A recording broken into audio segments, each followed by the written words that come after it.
Seit 1996 hat Resident Evil uns nicht nur Zombies, Monster, jede Menge Hubschrauber, Raketenwerfer, Selbstzerstörungsmechanismen und Sonnenaufgänge beschert, sondern auch Weltraumlaser, Superkräfte, Werwölfe, untote Elefanten und unzählige Menschen, die sich sehr bereitwillig Viren injizieren. Willkommen zu 30 Jahren verrückter Resident Evil Historie.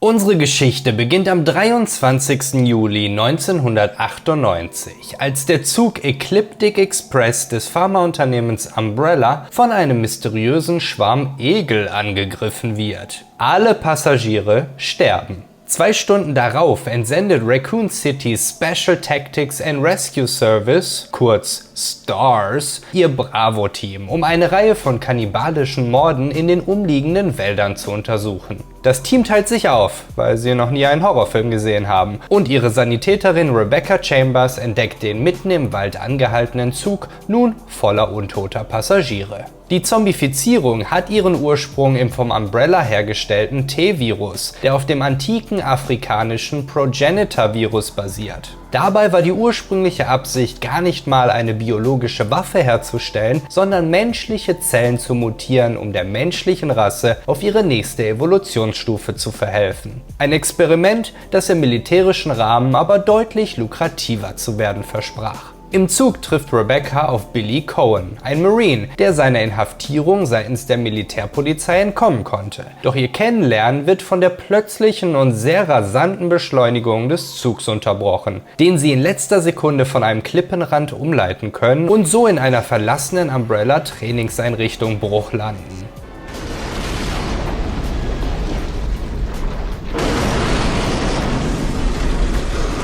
Hier entfaltet sich die Geschichte rund um die Entdeckung des Progenitor-Virus und wie die Umbrella-Gründer Oswald E. Spencer, Edward Ashford und Dr. James Marcus ihn sich zunutze machten. Letzterer entdeckte den Virus im Jahre 1967. Ashford wollte ihn zum Wohle der Menschheit einsetzen. Spencer und Marcus hingegen realisierten das militärische Potenzial und entwickelten den T-Virus. Rebecca und Billy werden derweil von den Umbrella-Mitarbeitern Albert Wesker und William Birkin beobachtet, die zu dem Schluss kommen, dass der T-Virus außer Kontrolle geraten ist. Wesker will dem unvermeidlichen Auffliegen der Situation zuvorkommen und verlässt Umbrella, um sich der Gegenseite anzuschließen, während Birkin zurückbleibt, um seine Forschung am noch mächtigeren G-Virus fortzusetzen. Weskers Plan war, das STARS-Alpha-Team, dem er als Doppelagent beigetreten war, in Spencer Anwesen zu locken. Dort war der T-Virus ebenfalls ausgebrochen und es war die ideale, kontrollierte Umgebung, um Daten über die Infektion zu sammeln. Eine Aussicht, die Birkin davon überzeugt, die Selbstzerstörung der Trainingsanlage einzuleiten.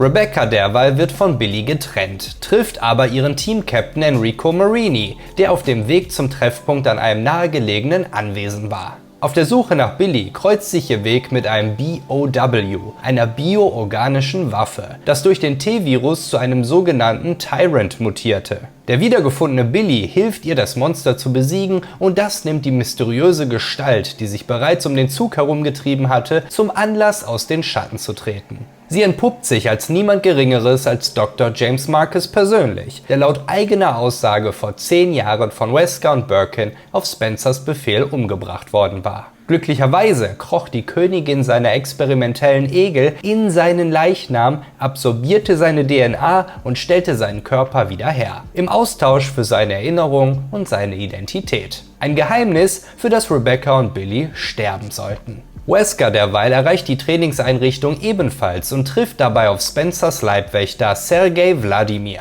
weil einer dieser Namen alleine nicht schon stereotypisch genug war. Der Kampf gegen dessen persönlichen Tyrant wird je unterbrochen von der durch Birkin aktivierten Selbstzerstörung, die Wesker die Gelegenheit bietet, zu entkommen und sich mit dem STARS-Alpha-Team zu treffen, um sie ins Anwesen zu lotsen. Auch Rebecca macht sich dorthin auf, nachdem sie und Billy die Egelkönigin besiegen. Billy hingegen verschwindet unter dem Tarnmantel seines vermeintlichen Todes, um seinen Kriegsverbrechen zu entkommen. Rebecca kann in das Anwesen eindringen, jedoch nicht den Rest ihres Teams finden. Erst als sie von den Strapazen geschlaucht einschläft, entdeckt ihr Kollege Richard Aiken sie, dem sie sich anschließt. Die beiden beobachten, wie Sergei Wladimir einen BOW-Prototypen in den Wald hinausträgt. Leider nicht den Prototypen, der sie später angreift. Die Riesenschlange Jorn verfolgt die beiden und Richard opfert sich heldenhaft, um Rebecca zu retten. Die kann Jorn in die Flucht schlagen, muss aber feststellen, dass Richard bei dem Angriff schwer vergiftet worden war. Kurz darauf landet das Stars Alpha-Team, um das Verschwinden des Bravo-Teams zu untersuchen. Nachdem sie den abgestürzten Helikopter entdecken, werden sie von den mutierten Hunden namens Cerberus angegriffen, die Joseph Frost töten und den Piloten Brett Vickers flüchten lassen. Wodurch die verbliebenen Teammitglieder Jill Valentine, Chris Redfield, Barry Burton und ihr Captain Wesker in das nahegelegene Anwesen fliehen müssen. Sie teilen sich auf, um die unzähligen Räume zu untersuchen und entdecken dabei die sterblichen Überreste des Bravo-Teams.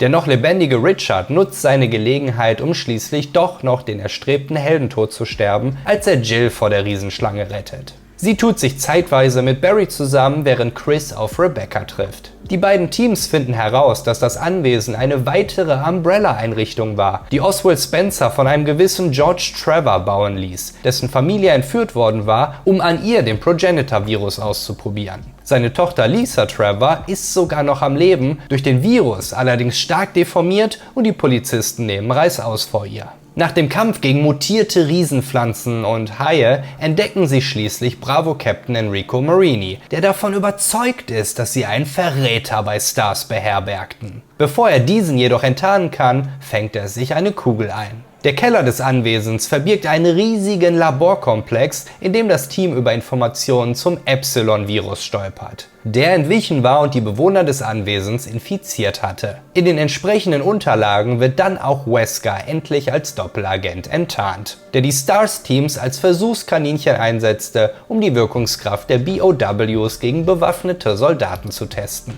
Mit den gesammelten Daten im Gepäck beschließt Wesker, seine Spuren zu verwischen, indem er die gesamte Anlage in die Luft jagt. Jedoch nicht, ohne sich selbst zuvor mit einem mutierten T-Virus-Stamm zu infizieren, um seinen Körper zu stehlen. Auch Barry entpuppt sich als Verräter, wenn auch auf unfreiwilliger Basis, da seine Familie bedroht wird. Um sich sämtlicher Störenfriede zu entledigen, lässt Wesker den T-002 Tyrant erwachen, der sich dummerweise zunächst gegen ihn wendet. Die verbliebenen Stars-Mitglieder besiegen das Monster mit Hilfe eines Raketenwerfers und entkommen dem Albtraum, als Brett Vickers sie mit dem Helikopter abholt, bevor das Anwesen in die Luft fliegt.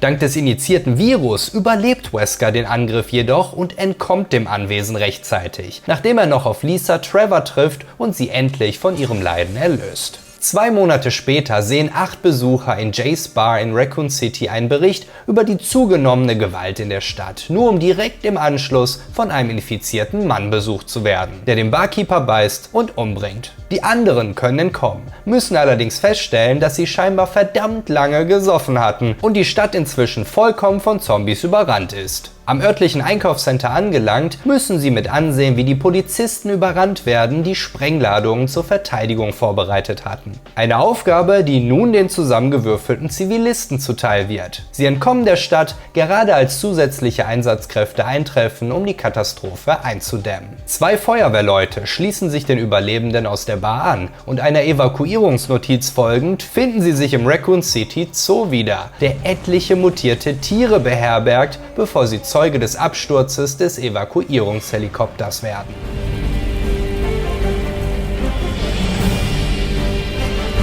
Anderenorts in der Stadt erwacht Jill Valentine in ihrer Wohnung, von der aus sie gegen die Umbrella Corporation ermittelt. Im Gegensatz zu ihr ist Pilot Brett Vickers der Zustand der Stadt nicht entgangen und er ermahnt sie dringlichst, die Stadt zu verlassen. Bevor sie die Situation allerdings überhaupt fassen kann, bricht eine bullige BOW durch die Wand und macht unerbittlich Jagd auf sie. In der chaotischen Stadt trifft sie auf Brett, der ihr offenlegt, dass das Monster darauf programmiert war, die verbliebenen Stars-Mitglieder in der Stadt zu eliminieren. Also sie beide. Überrannt von den Zombie-Massen wird Brett gebissen und bleibt zurück, um Jill die Flucht zu ermöglichen. Die gestaltet sich aufgrund der scheinbar unzerstörbaren BOW allerdings als kompliziert und nur mit Hilfe des fremden Carlos gelingt Jill ein weiteres Mal die Flucht. Er entpuppt sich als Umbrella Biohazard Countermeasure Service Mitglied und nimmt Jill mit zu seinem Team in einer U-Bahn-Station. Zusammen versuchen sie die Züge wieder fahrtüchtig zu bekommen, was einige Stationen überall in der gefährlichen Stadt erfordert und zahlreiche auffällig nicht finale Aufeinandertreffen mit Nemesis. Mit Carlos kurzzeitig wieder vereint, erfährt sie von der Mission des Umbrella-Teams, einen Wissenschaftler ausfindig zu machen, dessen Impfforschung helfen könnte, die Infektion einzudämmen. Carlos und Tyrell machen sich auf die Suche, während Jill mit dem Rest losfährt, nur um ein weiteres Mal von Nemesis gefunden zu werden. Carlos und sein Partner erreichen derweil das Polizeirevier und beobachten, wie der zombifizierte Brett Vickers einen Beamten anfällt, bevor sie im Stars-Büro mit dem Wissenschaftler Nathaniel Bard in Kontakt treten,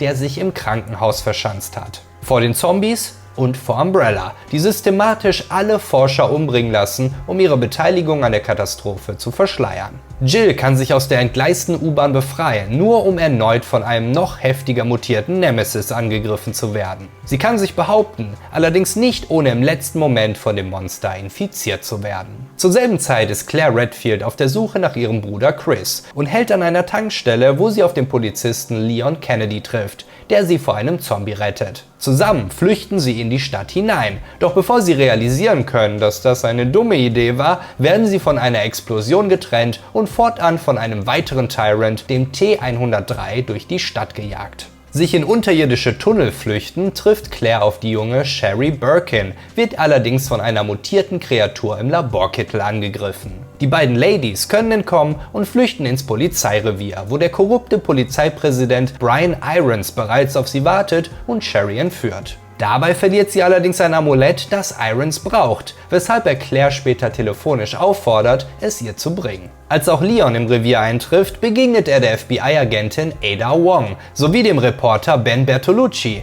der Umbrellas Machenschaften auf die Schliche gekommen war, weshalb der Tyrant es auch auf ihn abgesehen hat. Ada rettet Leon und beide schließen sich zusammen, um sich durch die Kanalisation zu kämpfen. Irons hatte Sherry inzwischen ins verlassene Waisenhaus gebracht, wo er von dem Monster im Laborkittel angegriffen und infiziert wird, kurz bevor Claire dort eintrifft. Sie findet Sherry im Keller. Die beiden werden jedoch von Dolph Lundgren, dem Tyrant, angegriffen, der in letzter Sekunde von dem Kittelmonster ausgeschaltet werden kann. Das jedoch wendet seine Aufmerksamkeit nun den beiden zu und sorgt dafür, dass ihr Aufzug abstürzt. Als Claire aus ihrer Bewusstlosigkeit erwacht, ist Sherry verschwunden und stattdessen blickt sie ins Angesicht von einer Annette Birkin, Sherrys Mutter und der Ehefrau des Kittelmonsters, dem mutierten William Birkin.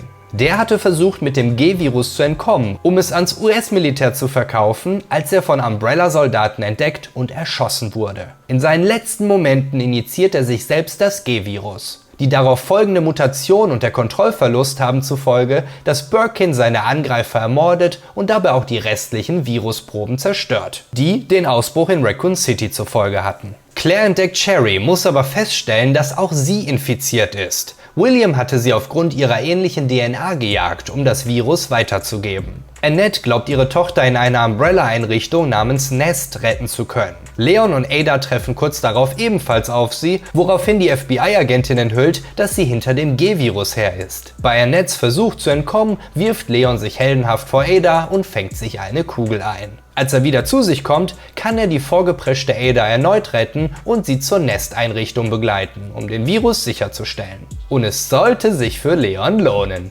Ada jedoch ist zu schwer verletzt, weshalb es an Leon ist, die Virusprobe zu finden und im Gegenzug dafür auf William Birkin zu treffen. Nach dem Kampf entdeckt er Annette, die enthüllt, dass Ada nicht wirklich eine FBI-Agentin, sondern vielmehr eine Söldnerin sei, die das Virus an den höchsten Bieter verkaufen wollte. Als Leon sie damit konfrontiert, gibt sie alles zu und verlangt mit gezückter Waffe nach ihrem Preis. Annette jedoch trifft sie mit einer Kugel.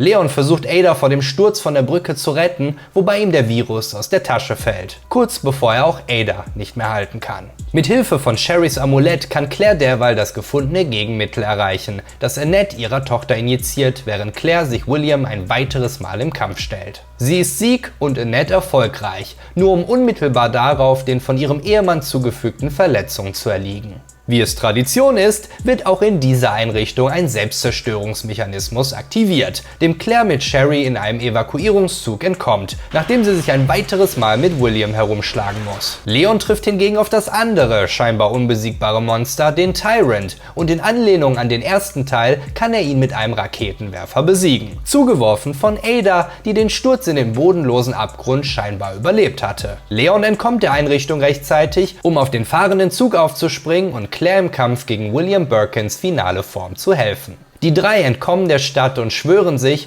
nicht nur zusammen zu bleiben, sondern auch den Kampf gegen Umbrella weiterzuführen. Der einzige Überlebende des Umbrella-Teams, das für die Eliminierung von William Birkin abgestellt worden war, befindet sich derweil noch in der Stadt. Hank, wie sein Codename lautet, findet eine Probe des G-Virus und entkommt damit. In einem Unterschlupf entdeckt Dr. George Hamilton eine Nachricht von seinem Kollegen Dr. Peter Jenkins, der um Hilfe bei seiner Arbeit in der Universität bittet. Als Hamilton mit seinen Verbündeten dort eintrifft, findet er Jenkins allerdings erschossen vor, nur noch seine Forschungsnotizen hinterlassend. Jenkins hatte an einem Antivirus namens Daylight gearbeitet und die Überlebenden ziehen los, um die Zutaten zusammenzusuchen, die dafür vonnöten waren. Anderenorts stellen sich Umbrella-Söldner dem Tyrant Thanatos, der von dem Forscher Greg Mueller erschaffen worden war. Ihr Anführer ist Nikolai Zinoviev, den Jill bereits als unliebsames Mitglied von Carlos' Team kennengelernt hatte. Im ausbrechenden Kampf können die Überlebenden eine der Antivirus-Komponenten sicherstellen und machen sich auf, um das Mittel zu synthetisieren. Worauf sich ihnen allerdings Greg Mueller in den Weg stellt, der von Nikolai erschossen wird, bevor er eine Reihe von C4-Sprengsätzen in der Universität aktiviert. Die Überlebenden können Daylight herstellen und entkommen nach einem finalen Kampf gegen Thanatos. Während dieser Ereignisse entdeckt Carlos die bewusstlose Jill und bringt sie ins Spencer Memorial Hospital, um dort nach Dr. Bart und seinem Gegenmittel zu suchen. Der Forscher jedoch wurde scheinbar bereits von jemand anderem gefunden, nachdem er eine Nachricht aufnehmen konnte, in der er Umbrella für die Herstellung und den Ausbruch des T-Virus verantwortlich macht. Die Nachricht verweist auf weitere Einheiten des Antivirus, die Carlos finden und Jill injizieren kann, bevor sich sein Teammitglied Tyrell ihnen anschließt. Angetrieben von der Nachricht, dass Raccoon City am folgenden Tag dem Erdboden gleichgemacht werden sollte, macht Carlos sich auf die Suche nach den restlichen Gegenmittelampullen, bevor Jill endlich erwacht und in den Keller hinabsteigt, um zu helfen. Natürlich hatte Nemesis nur auf ihr Erwachen gewartet und lauert ihr dort unten auf, wobei er Tyrell umbringt. Jill kann weitere Ampullen synthetisieren, muss sich Nemesis aber schließlich doch stellen. Zu allem Überfluss taucht Nikolai in ihrer Notlage auf, nimmt ihr das Antivirus ab und stößt sie in den Abgrund, wo sie sich ihrem monströsen Verfolger stellen muss. Carlos taucht auf, um ihr zu helfen, doch der vermeintliche Sieg über Nemesis hat nur eine weitere Mutation zur Folge, die das Monstrum noch größer macht und nur mit einer experimentellen Laser-Railgun aufgehalten werden kann. Draußen entdeckt sie den bewusstlosen Carlos und muss mit ansehen, wie Nikolai das Antivirus zerstört im Namen seines wahren Auftraggebers, der ihn dafür bezahlte, Umbrella den Garaus zu machen. Eine Durchsage des Militärs kündigt den Einschlag einer alles zerstörenden Rakete in 10 Minuten an. Mal frischer Wind zu den ganzen Selbstzerstörungssprengsätzen. Was Carlos ausnutzt, um Nikolai anzugreifen. Jill kann den Schurken daraufhin anschießen und zusammen mit Carlos macht sie sich bereit, der Stadt mit Hilfe des wartenden Helikopters zu entfliehen. Nikolai bietet an, die Identität und die wahren Motive hinter seinem Arbeitgeber offenzulegen, wenn sie ihn mitnehmen. Doch Jill lehnt ab. Auch sie schwört sich, Umbrella ein Ende zu setzen. Noch in der Stadt bereitet sich auch Umbrella Security Service Captain Rodriguez auf seine Abreise vor. Eine gestohlene BOW im Gepäck. Die Umbrella-Forscherin Dr. Linda Baldwin überzeugt ihn zu warten, während sie zurückgeht, um ein Medikament zu holen, das die Ausbreitung des Virus eindämmen könnte. In der Forschungseinrichtung angekommen, sorgen entkommene BOWs dummerweise für eine automatisierte Verriegelung der Anlage, sodass sie mit ihrem Medikament nicht entkommen kann. Ihr Kollege Dr. Carter aktiviert den sogenannten Tyrant R, in der Hoffnung, er würde die BOWs vernichten und ihnen die Flucht ermöglichen. Der erste Teil des Plans geht auf, doch als Carter den Tyrant mit einer in ihm platzierten Sprengladung ausschalten möchte, funkt das Monster ihm dazwischen, tötet ihn, zerstört die Medizin und stößt Dr. Baldwin tiefer in die Einrichtung hinein. Zusammen mit anderen Überlebenden kann sie in die Stadt fliehen und mit Captain Rodriguez' Hilfe entkommen, bevor Raccoon City zerstört wird.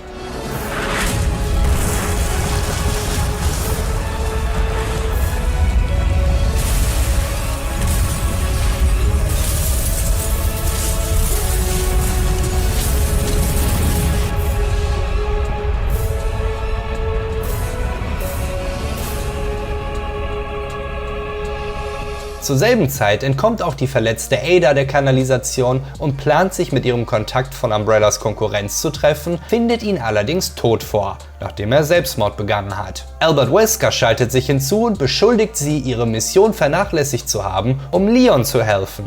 Doch als sie ihm die G-Virus-Probe zeigt, verrät er ihr, wie sie der kurz vor der Zerstörung stehenden Stadt entkommen kann. Auf dem Weg zum Helikopter trifft sie allerdings auf den Tyrant R, den sie eliminieren muss, um sich gerade noch an die vom Hubschrauber getragene Ladung heften zu können, bevor die US-Regierung Raccoon City mit einer thermobarischen Rakete dem Erdboden gleichmacht. Im Monat darauf wird der private Ermittler Ark Thompson von seinem Freund Leon gebeten, eine Umbrella-Einrichtung zu untersuchen. Er gibt sich als Umbrella-Kommandant Vincent Goldman aus, was zunächst funktioniert, bis das Kind Lot Klein seine Maskerade durchschaut und den echten Kommandanten darüber in Kenntnis setzt. Goldman vermutet das Umbrella-Hauptquartier dahinter, die sich seiner entledigen wollen, und verursacht einen weiteren Ausbruch, um entkommen zu können. Ark kann ihn jedoch rechtzeitig erreichen und ihr Kampf erstreckt sich bis ins Innere des nächsten Hubschraubers. Goldman fällt während des Flugs zu Boden und der Helikopter stürzt ab, was bei Ark Gedächtnisverlust verursacht. Während er Sheena Island untersucht, entdeckt er den bewusstlosen Goldman, der ihm während des Kampfes seine Dog-Tags entrissen hatte. Dieser Umstand und später gefundene Fotos, die Ark dabei zeigen, wie er sich als Kommandant ausgibt, führen bei Ark zu der Annahme, er sei tatsächlich Vincent Goldman und somit verantwortlich für die schrecklichen Vorkommnisse auf dieser Insel. In den Umbrella-Einrichtungen entdeckt Ark das Kind Lot und seine Schwester Lily, die ihm die Wahrheit über seine Identität enthüllen und damit ein Zurückkommen seiner Erinnerungen auslösen. Passend dazu wird wieder einmal ein Selbstzerstörungsmechanismus ausgelöst. Die Kinder laufen fort zu einer unterirdischen Bahnstation, doch Ark stellt sich ein neuer Tyrant in den Weg, der Hypnos T-Type. Nachdem er ihn zweimal in die Flucht schlägt, erreichen die drei einen Hubschrauber und nach der klassischen dritten Bossphase können sie sicher entkommen. Fürs Erste. Auch Claire hat es sich zur Aufgabe gemacht, eine Umbrella-Einrichtung zu infiltrieren, um ihren Bruder Chris ausfindig zu machen. So findet sie sich 3 Monate nach Raccoon Citys Zerstörung auf Rockford Island wieder, nachdem sie von Rodrigo Juan Raval festgenommen wird. Der ist es allerdings auch, der sie wieder aus ihrer Zelle entlässt, nachdem eine Explosion sie dort aufweckt. Der Ausbruch des T-Virus auf der Insel bewegt Rodrigo zum Umdenken und während Claire sich gegen die Zombies zur Wehr setzt, trifft sie auf einen weiteren freigelassenen Gefangenen, Steve Burnside. Zusammen entdecken sie eine Akte über Chris, der bei Umbrella unter Beobachtung steht. Claire gibt die Informationen an Leon weiter, bevor sie in das Ashford-Anwesen eindringt, in dem die Zwillinge Alfred und Alexia Ashford leben. Die beiden versuchen Claire und Steve aufzuhalten, wobei herauskommt, dass Alfred an Schizophrenie leidet und beide Geschwister in einer Person ist. Dieses Geheimnis gelüftet, entkommen sie in einem Flugzeug. Die Hubschrauber sind scheinbar endlich ausgegangen, die Tyrants allerdings noch nicht. Claire kann den T-078 von Bord stoßen, bevor der Autopilot des Flugzeugs aktiviert wird und die beiden zu einer weiteren Umbrella-Einrichtung in der Antarktis bringt. Hier taucht auch Alfred wieder auf, der sich ihnen erneut erfolglos in den Weg stellt, sodass Claire und Steve die mutierten Überreste von Alexander Ashford finden. Sowohl Alfreds Vater als auch der Sohn von Umbrella-Gründer Edward Ashford, der mit seiner gesamten Familie unbedingt ausgleichen musste, dass seine Eltern bei seiner Namensgebung auf eine Alliteration verzichtet hatten. Wieder auferstanden als Nosferatu greift Edward die beiden am Hubschrauberlandeplatz an, woraufhin sie allerdings nicht etwa einen Hubschrauber nehmen, sondern ein Schneemobil, um eine nahe Forschungsstation zu erreichen. Derweil entdeckt der verletzte Alfred seine aus dem Kryoschlaf erwachende Schwester Alexia, die in diesen Zustand versetzt wurde, als sie sich 15 Jahre zuvor selbst mit dem T-Veronica-Virus infizierte. Ihr Bewusstsein intakt stoppt sie die Flucht von Claire und Steve mit einem gewaltigen Tentakel, bevor ihr Bruder in ihren Armen stirbt. Chris Redfield wurde derweil von Leon über die Sachlage informiert und infiltriert Rockford Island, wo er zwar Claire nicht mehr finden kann, dafür aber Albert Wesker über den Weg läuft. Sein neuer Auftraggeber schickte ihn los, um mit Alexia eine Probe des T-Veronica-Virus sicherzustellen. Er überwältigt Chris mit übermenschlicher Kraft und Geschwindigkeit, offenbart ihm aber Claires Aufenthaltsort, bevor er ihn am Leben lässt, um weiter nach Alexia zu suchen. Seine Reise in die Antarktis fortsetzend trifft Chris auf Alexia, die ihren Vater geborgen hat und kann sie überwältigen, um Claire zu retten. Die beiden finden sich in einem Nachbau des Spencer-Anwesens wieder, wo Alexias Tentakel sie erneut trennen. Claire macht sich auf die Suche nach Steve, der allerdings mit dem T-Veronica-Virus infiziert wurde und sich vor ihren Augen in ein groteskes, axtschwingendes Monster verwandelt. Erst als Alexia mit einem ihrer Tentakel nachhelfen möchte, gewinnt Steve die Oberhand über seinen Körper und befreit Claire, bevor er sich zurückverwandelt und seinen Verletzungen erliegt. Doch nicht, bevor er Claire seine innige Liebe gestehen kann. I'm glad that I met you. I love you. In der Eingangshalle des Anwesens beobachtet Chris Wesker, der Alexia endlich ausfindig machen konnte. Die möchte sich allerdings nicht kampflos ergeben und mutiert, was Wesker als seine Chance sieht, um zu entkommen und Chris den Kampf zu überlassen. Er besiegt sie nur vermeintlich, wie sich herausstellt, als er Claire später wiederfindet und Alexia erneut auftaucht, um ihn in einen Kampf zu verwickeln, den er mit dem experimentellen Linear Launcher ein für alle Mal beenden kann. Oh, sieh an! Ein Selbstzerstörungsmechanismus wurde eingeleitet. Wie kommen die Autoren nur immer auf diese frischen, unverbrauchten Ideen? Den Countdown im Ohr wird Claire von Wesker gepackt, dessen Männer Steves Körper sichergestellt haben, um den Virus darin zu extrahieren. Chris stellt sich Wesker, doch der Kampf wird von der zusammenstürzenden Einrichtung beendet, die Wesker schwere Verbrennungen zufügt. Er lässt Chris fliehen mit der Drohung, dass ihr nächstes Aufeinandertreffen ihr letztes sein würde. In letzter Sekunde schließt Chris zu Claire auf, die einen Düsenjet entdeckt hat, den die beiden erfreulicherweise fliegen können. Sie entkommen der nächsten Beweise vernichtenden Explosion und Chris schwört sich Umbrella ein für alle Mal das Handwerk zu legen. 2 Jahre nach diesen Ereignissen sendet die US Army eine Spezialeinheit in die Republik Penamstan, um die chinesische Regierung daran zu hindern, dort Biowaffen herzustellen. Der Einsatz wird jedoch kompromittiert von US Army General Wilson, der mit einem Pharmaunternehmen zusammenarbeitet, um mit Hilfe des T-Virus Supersoldaten zu erschaffen. Sein Team Alpha 2 wurde damit bereits infiziert und die aktuelle Mission dient zu Testzwecken. Ein regelmäßig eingenommener Hemmstoff soll die kannibalischen Auswirkungen im Zaum halten. Als ihr Helikopter jedoch abgeschossen wird, sendet man Team Mad Dogs hinterher, um sie zu retten. Sie können den Soldaten Jun-Si retten, doch die restlichen toten Teammitglieder werden von Aufständischen gefunden, aufgehangen und sollen in Brand gesteckt werden, doch erwachen rechtzeitig, um die Menschen anzugreifen. Die Mad Dogs derweil haben sich in ein verlassenes Gebäude zurückgezogen und versuchen erfolglos Verstärkung anzufordern. Doch General Wilson gibt den Befehl nicht zu antworten. Ein Dilemma für Shen Mei am Funkgerät, die sich als Jun-Sis Schwester entpuppt. Das hat zur Folge, dass die Mad Dogs in der Nacht von einer Zombie-Horde überfallen werden, die sie erst abwehren können, nachdem jeder von ihnen gebissen wird. Jun-Si, der im Sterben liegt, übergibt dem Team seine Hemmstoffeinheiten. Mit Shen Meis Hilfe schmuggeln sie den Körper ihres Bruders zu seiner Familie, bevor sie den Platz von Alpha 2 einnehmen und Wilsons persönliche Undercover-Einheit werden, um weiterhin mit dem Hemmstoff versorgt zu werden. 2 Jahre darauf arbeitet Leon S. Kennedy inzwischen für die US-Regierung und wird mit SOCOM-Soldaten Jack Krauser nach Südamerika entsendet, um Javier Hidalgo zu finden, einen verschollenen Drogenbaron, der angeblich Kontakt zu Umbrella aufgenommen haben soll. In einem Dorf entdecken sie Javiers Männer, die bereits zu Zombies mutiert sind. Sie können ein junges Mädchen befreien, das ein BOW mit ihrem Gesang hypnotisiert und machen sich zusammen auf zu Hidalgos Anwesen, finden ihn schließlich aber in einem riesigen Staudamm. Er enttarnt das Mädchen als seine Tochter Manuela, die er mit dem von Wesker sichergestellten T-Veronica-Virus behandelt, um ihre unheilbare Krankheit zu bekämpfen. Zu dritt entkommen sie Hidalgo und treffen erneut auf den BOW, der sich als Manuelas Mutter Hilda entpuppt, die den Experimenten mit dem Virus zum Opfer gefallen war. Im Kampf gegen sie wird Krauser ebenfalls damit infiziert, bevor Javier mit einer mutierten Pflanze fusioniert, die den Virusstamm in sich trägt. Manuela bündelt die Kräfte des T-Veronica-Virus und hilft so, das Monster zu zerstören, zu dem ihr Vater geworden ist. Die 3 Überlebenden entkommen in einem, na, was könnte es sein? Richtig, einem Helikopter. Manuela wird von der Regierung aufgenommen und Krauser aufgrund seiner Verletzungen aus dem Militär entlassen.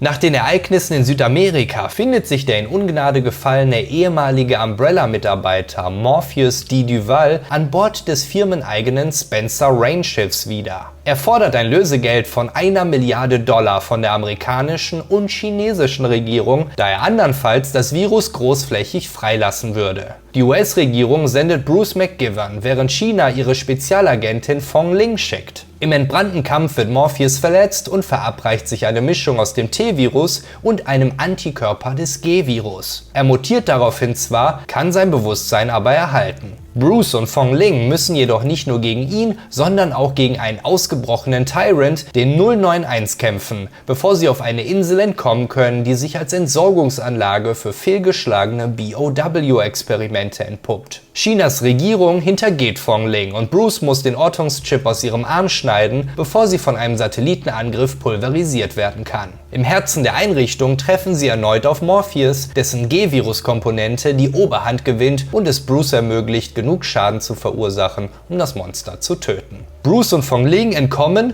in einem Boot. Ja, freu dich nicht zu früh, denn während sie rummachen, taucht ein US-Hubschrauber auf, der beide abholt. Einige Monate darauf tun sich Jill Valentine und Chris Redfield erneut zusammen, um eine Stadt in der russischen Kaukasusregion zu untersuchen. Sie entdecken, dass Umbrella auch hier ihre Machenschaften vollstreckt hat und in Folge der gesamte Ort mit dem T-Virus infiziert wurde. Die einzige Überlebende ist ein Mädchen namens Anna. In Annas Haus treffen die drei auf Wesker, der an einem Safe Umbrella Forschungsdokumente sicherstellt. Anna gibt Wesker einen Anhänger, der sich aber als Safe-Schlüssel entpuppt. Beim Drehen im Schloss löst das aber eine Explosion aus, die Wesker dazu zwingt, die Diskette mit den Daten anderswo im Gebäude zu suchen. Während Chris und Jill feststellen, dass eine Umbrella-Fabrik in der Nähe für die Herstellung der ausgebrochenen BOWs verantwortlich sein musste.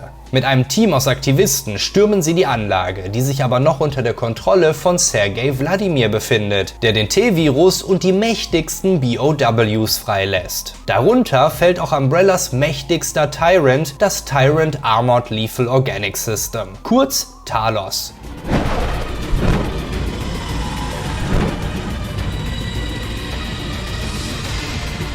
Wesker nutzt den Angriff auf die Einrichtung als Ablenkung, um ebenfalls dort einzudringen, wobei er auf Sergei trifft, der sich im Kampf selbst mit dem T-Virus infiziert. Wesker aber dennoch unterlegen ist, sodass der sämtliche Umbrella-Daten von deren Red Queen Supercomputer stehlen kann. Infolge all dieser Ermittlungen wird Umbrella angeklagt und verurteilt, für die Vorkommnisse in Raccoon City verantwortlich zu sein. Wesker tritt als anonymer Zeuge auf und beschuldigt Umbrella-Gründer Oswald E. Spencer, nachdem fortan weltweit gefahndet wird.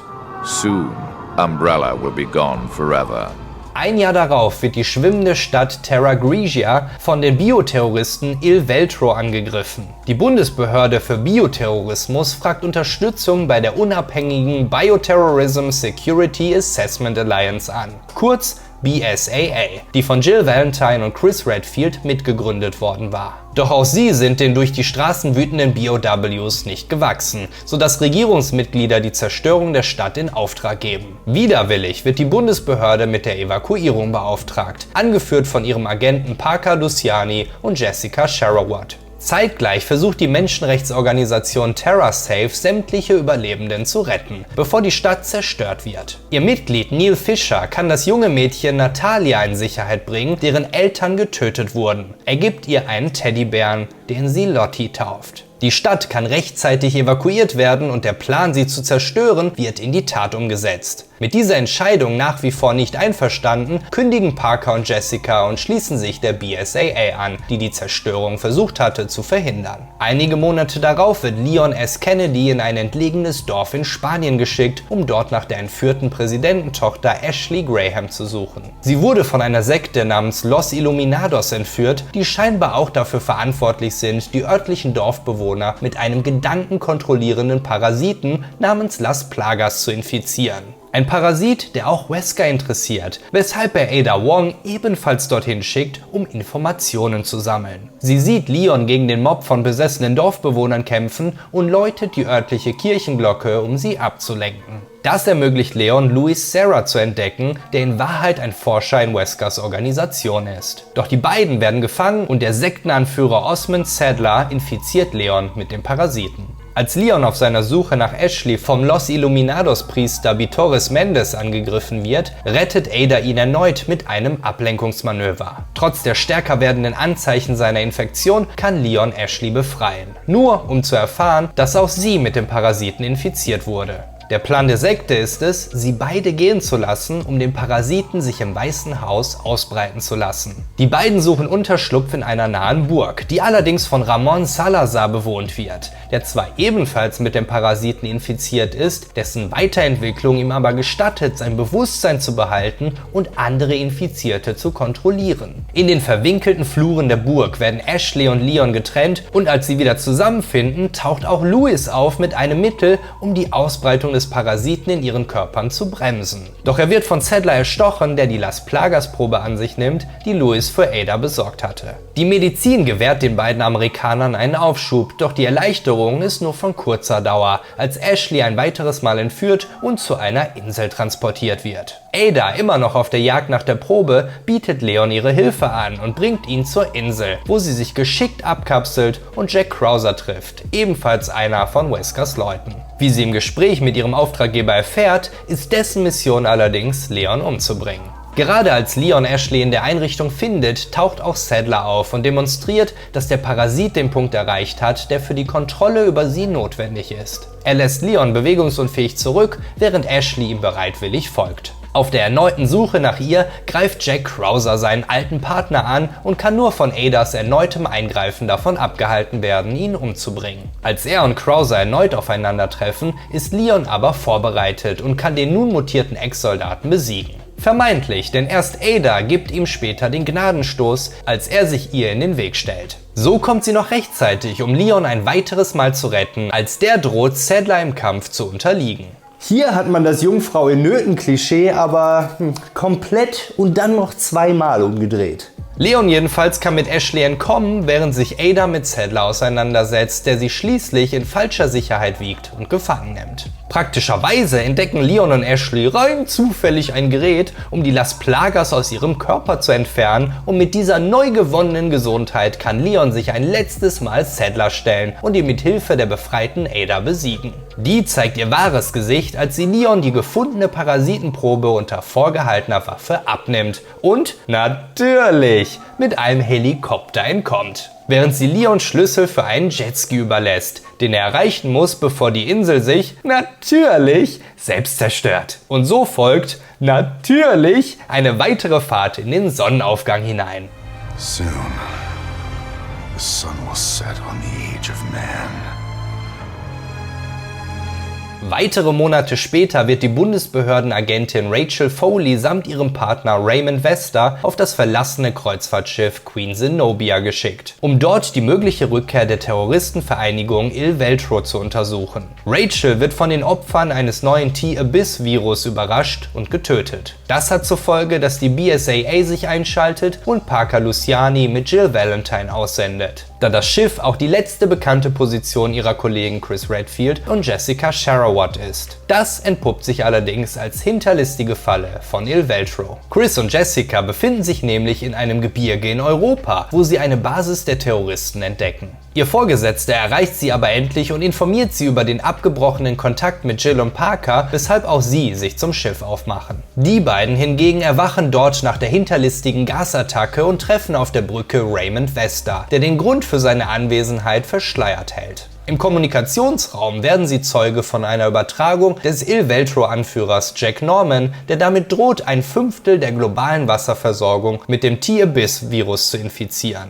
Beim Versuch, die Stromversorgung des Schiffs wiederherzustellen, werden sie von den eindringenden Wassermassen eingeschlossen und drohen zu ertrinken. Die BSAA jedoch kann die Koordinaten des Schiffs ausfindig machen, wodurch Chris und Jessica zur Rettung eilen. Nur feststellend, dass sie sich auf einem identischen Zwilling der Queen Zenobia befinden. Jill und Parker schaffen es aus eigener Kraft, sich zu befreien und die Kommunikation mit der BSAA wiederherzustellen, wo sie die schlechte Nachricht erhalten, dass der Satellit aktiviert wurde, der schon für die Auslöschung von Terra Grigia verantwortlich war. Dieses Mal ist er allerdings auf die Queen Zenobia ausgerichtet. Mit dem Equipment an Bord können sie das Zielsystem umlenken, werden dadurch aber von einer gigantischen Welle erfasst. Der Vorsitzende der Bundesbehörde FBC enthüllt seine Verbindung zu Il Veltro, auf die auch Jill und Parker sowie Chris und Jessica treffen, die es endlich aufs richtige Schiff geschafft haben. Der Terrorist dort will gerade den Zweck hinter der Queen Zenobia enthüllen, als Jessica ihn erschießt und er von Parker als Raymond Vesta enttarnt wird. Jill schließt sich mit Chris zusammen, um das Virus zu finden und aufzuhalten, während Parker Parker mit Jessica nach einem Weg sucht, das Schiff vom Untergehen zu bewahren. Derweil entdeckt das BSAA-Team, das die Arbeit in den europäischen Bergen übernommen hat, aber Informationen darüber, dass ihr eigener Direktor die Rückkehr von Il Veltro lediglich vorgetäuscht hatte, um den Vorsitzenden des FBC zu manipulieren. Der gibt Jill und Chris gegenüber zu, den Terra Grigia-Vorfall orchestriert zu haben, um Finanzierung und Einfluss seiner Behörde sicherzustellen. Doch er ist nicht die einzige hinterlistige Ratte, wie Parker von Raymond erfahren hatte. Jessica ist laut ihm ein Maulwurf, der ins BSAA eingeschleust wurde. Ihr Auftrag ist es, natürlich die Selbstzerstörung des Schiffs zu aktivieren und jegliche Beweise zu vernichten. Parker wird dabei angeschossen und als Jill und Chris ihn finden und durchs Schiff schleppen, bricht der Boden unter ihnen zusammen und Parker fällt in die feurigen Tiefen der Queen Zenobia. Doch auch draußen sind die Aussichten nicht rosiger. Ihr natürlich Hubschrauber wird von einer gigantischen, aus dem Wasser auftauchenden Kreatur angegriffen, die sie bekämpfen und der sie vom Helikopter aus den Gnadenschuss versetzen, sodass sie schließlich mit dem Schiff untergeht. Doch bevor es dazu kommen kann, findet Raymond seinen alten Kollegen Parker und hilft ihm ebenso zu entkommen, wie es seiner Aussage nach auch Jessica gelungen ist. Im BSAA-Hauptquartier fällt nun das FBC ein und nimmt den Direktor O'Brien fest, der Jill und Chris aber noch rechtzeitig über ein drittes, identisches Schiff in Kenntnis setzen kann. Dafür müssen die beiden Agenten auf Tauchstation gehen, wo sie dann aber den Il Veltro-Anführer Jack Norman vorfinden, der sich bereits vor einem Jahr mit dem Tier-Biss-Virus infiziert hatte, sich der Mutation aber durch pure Willenskraft widersetzte. Jill kann die Kommunikation zwischen ihm und dem FBC-Direktor Lansdale sicherstellen, doch Norman injiziert sich noch mehr Einheiten des Virus, die ihn zu einem Tyrant mutieren lassen. Jill überträgt die gesammelten Kommunikationsdaten über Lansdales Involvierung in der Terra Grigia-Zerstörung und die FBC-Agenten im BSAA-Hauptquartier lassen augenblicklich von O'Brien ab und nehmen stattdessen Lansdale fest. In Reaktion darauf wird die FBC in die BSAA integriert und der UN unterstellt. O'Brien jedoch tritt zurück. In den folgenden Wochen liefert Raymond eine Probe des Tier-Biss-Virus an Jessica, da die beiden insgeheim für Tricell arbeiten, einem von Umbrellas Konkurrenten. Claire Redfield arbeitet inzwischen für die Menschenrechtsorganisation TerraSafe und besucht Indien, während Proteste laut werden, als der T-Virus auch dort ausbricht. Wohl infolge der Experimente eines weiteren Unternehmens, Will Pharma. Ein Zombie taucht am Flughafen auf und versetzt die Menschen in Panik. Alle bis auf den ehemaligen Will Pharma-Wissenschaftler Curtis Miller, mit dem Claire zusammenstößt. Während der Virusausbruch auch für ein ins Terminal hereinbrechendes Flugzeug verantwortlich ist, rettet Claire das Mädchen Rani, einen Senator und eine Airline-Mitarbeiterin in die VIP-Lounge. Bis zum Nachteinbruch wird der Flughafen zur Quarantänezone und Leon S. Kennedy stößt zu den Einsatzkräften, um zu unterstützen und die beiden verantwortlichen Einsatzkräfte ins Gebäude zu bringen. Die Überlebenden, rund um Claire so rettend, trifft vor dem Flughafen eine Flotte von Will Pharma Trucks ein, die eine Impfung für das Virus beinhalten sollen. Leon bestätigt, dass das Unternehmen nicht in Verbindung mit dem Ausbruch steht. Doch jemand hat andere Pläne und jagt die gesamte Flotte in die Luft. Claire erinnert sich an das Aufeinandertreffen mit Curtis Miller und während sie zu Will Pharma fährt, will Leon Millers Haus untersuchen, das er genauso lichterloh brennend vorfindet wie die Trucks. Alles, was verbleibt, ist ein Foto seiner Familie, die in Raccoon City gestorben ist. Bei Will Pharma wird Claire gegenüber enthüllt, dass das Unternehmen ebenfalls im Besitz des G-Virus ist, das von Umbrellas William Birkin entwickelt wurde. Auch dafür wollen sie ein Gegenmittel entwickeln. Claire entdeckt Curtis Miller mit einem Koffer in der Hand, kurz bevor eine Explosion sie von den Beinen reißt. Während Leon eintrifft, injiziert sich Miller die G-Virus-Probe mit der Absicht, die Wahrheit hinter Raccoon City offenzulegen, die die Regierung vertuscht hatte. Leon ist gezwungen, sich mit dem daraus mutierenden Monster zu messen, während sich die gesamte Forschungseinrichtung um ihn herum natürlich selbst zerstört. Claire derweil beschuldigt den zuvor getroffenen Senator für den Ausbruch verantwortlich zu sein, um durch die Nachfrage der Impfung den Aktienwert von Will Pharma in die Höhe zu treiben, bei denen er Hauptinvestor ist. Einer der gefangen genommenen Terroristen hingegen offenbart, dass der Forscher Frederick für alles verantwortlich ist und seinen Tod in der Explosion vorgetäuscht hat, um sowohl mit dem T-Virus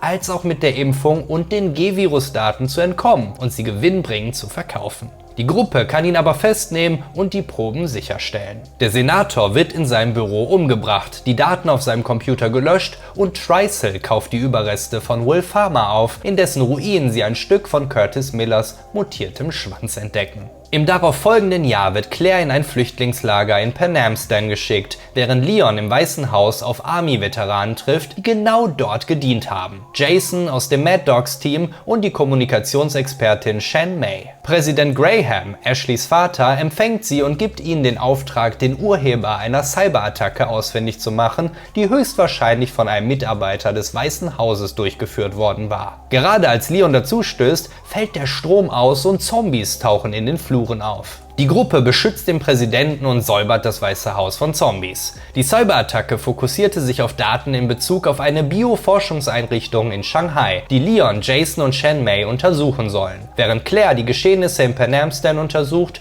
und die wahren Gründe für das Einmischen der USA in den dortigen Bürgerkrieg. Stutzig macht sie auch, dass 5 der 7 zurückgekehrten Mad Dog-Mitglieder seither Selbstmord begangen haben. Leon sieht sich auch auf seiner Reise im Tarn-U-Boot mit Blut und BOWs konfrontiert, als Jason und Shan May die Crew töten, ihn jedoch verschonen und mit ihm zusammen von dem, natürlich selbstzerstörenden U-Boot nach Shanghai entkommen. Jason offenbart dort, dass er und Shan May die Machenschaften der US-Regierung offenlegen wollen. Angefangen bei der Handhabung von Raccoon City, doch Leon weigert sich ihnen zu helfen. Im darauf entbrennenden Kampf flieht Shan May und Leon folgt ihr. Im Haus ihrer Familie, in dem an einer Heilung für ihren Bruder Jun-Si geforscht wird, stellt Leon die Anwesenden zur Rede. Shan May enthüllt dann, dass der derzeitige Verteidigungsminister und frühere General Wilson für das Loslassen von BOWs in Panamstan verantwortlich war. Und Leon vermutet im Umkehrschluss, dass er auch für den Ausbruch im Weißen Haus verantwortlich war, um einen Krieg mit China loszutreten.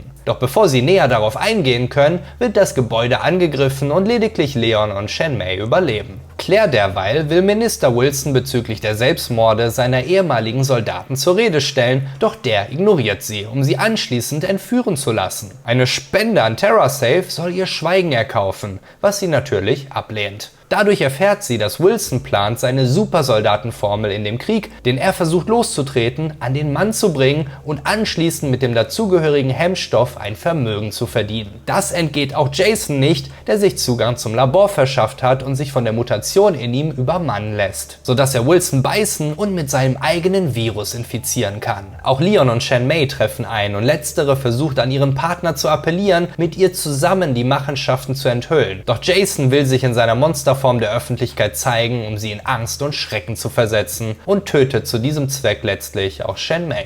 Leon und Claire arbeiten zusammen und können Jason aufhalten, indem sie ihn in das steigende Säurebecken fallen lassen. Auch Wilson ist noch am Leben und nun selbst abhängig vom Hemmstoff, der fortan von TriCell bereitgestellt wird. Claire möchte die Machenschaften der Regierung nach wie vor enthüllen, doch Leon weigert sich, seinen Arbeitgeber zu verraten, und ihre Wege trennen sich aufgrund der Meinungsverschiedenheit. Noch im selben Jahr erhält das BSAA Hinweise über den Aufenthaltsort des Umbrella-Gründers Oswald E. Spencer. Chris Redfield und Jill Valentine werden losgeschickt, um ihn festzunehmen und Informationen über Albert Weskers Aufenthaltsort zu finden. Der befindet sich praktischerweise im Anwesen und erfährt von Spencer, dass die sogenannten Wesker-Kinder künstlich hergestellt wurden und Albert der mächtigste unter ihnen ist. Wesker demonstriert dies, indem er Spencer seinen Arm durch den Körper rammt und ihn damit tötet. Chris und Jill entdecken ihn kurz darauf, sind seinen übermenschlichen Fähigkeiten aber nicht gewachsen. Chris ist kurz davor, von Wesker getötet zu werden, als Jill sich opfert, indem sie mit Wesker durch das Fenster in die Tiefe der Klippenlandschaft stürzt. 3 Jahre später wird Chris nach Kijuju in Afrika geschickt, um sich dort mit BSAAs Sheva Alomar zusammenzutun, um einen Händler zu stellen, der auf dem Schwarzmarkt BOWs verkauft. Dazwischen kommt ihnen dummerweise die Entdeckung, dass ein Großteil der örtlichen Bevölkerung mit einer neuen Spezies von Las Plagas infiziert ist. Die beiden werden von weiteren BSAA-Mitgliedern im Kampf gegen die Majini genannten Dorfbewohner unterstützt und entdecken so auch ein Foto von Jill Valentine. Mit der aufkeimenden Hoffnung, dass seine ehemalige Partnerin noch am Leben ist, ignoriert er die Befehle, ins Hauptquartier zurückzukehren und zieht los, um sie zu finden. Sheva schließt sich ihm an. In der Wildnis wird das Duo von infizierten Ureinwohnern angegriffen und entdeckt Tricels Involvierung, die noch deutlicher wird, als sie sich dem gesuchten Schwarzmarkthändler Irving im Kampf stellen müssen, der sich selbst mit dem Plagas-Parasiten infiziert, um zum Monster zu mutieren. Bevor er stirbt, verflucht er die Tricell-Managerin Excella Gion, die ihn offenkundig nicht mächtig genug gemacht hatte. In diesem Zusammenhang erwähnt er auch Ouroboros, einen neuen Virus. An dem arbeiten Excella und Wesker gemeinsam, der inzwischen auch auf ein Serum angewiesen ist, um den Virus in seinem Körper in Schach zu halten. Chris und Sheva derweil folgen den Brotkrumen, die Irving hinterlassen hat, und entdecken in einer Höhle nicht nur die Pflanze Sonnentreppe, sondern auch eine alte von Tricell übernommene Umbrella-Einrichtung, in der die Pflanze in den Progenitor-Virus umgewandelt wird und somit der Ursprung sämtlicher BOWs des Unternehmens darstellt. Tiefer in den entdeckten Ruinen finden die beiden nicht nur Excella und ihren Leibwächter, sondern auch Wesker, der die vermummte Gestalt als eine Jill enttarnt, die einer Gehirnwäsche unterzogen wurde. Wesker überlässt Jill den Kampf und verstärkt die Kontrolle über sie mit einer Gerätschaft, die in ihre Brust eingelassen ist und dort die Chemikalie P30 in ihren Kreislauf pumpt.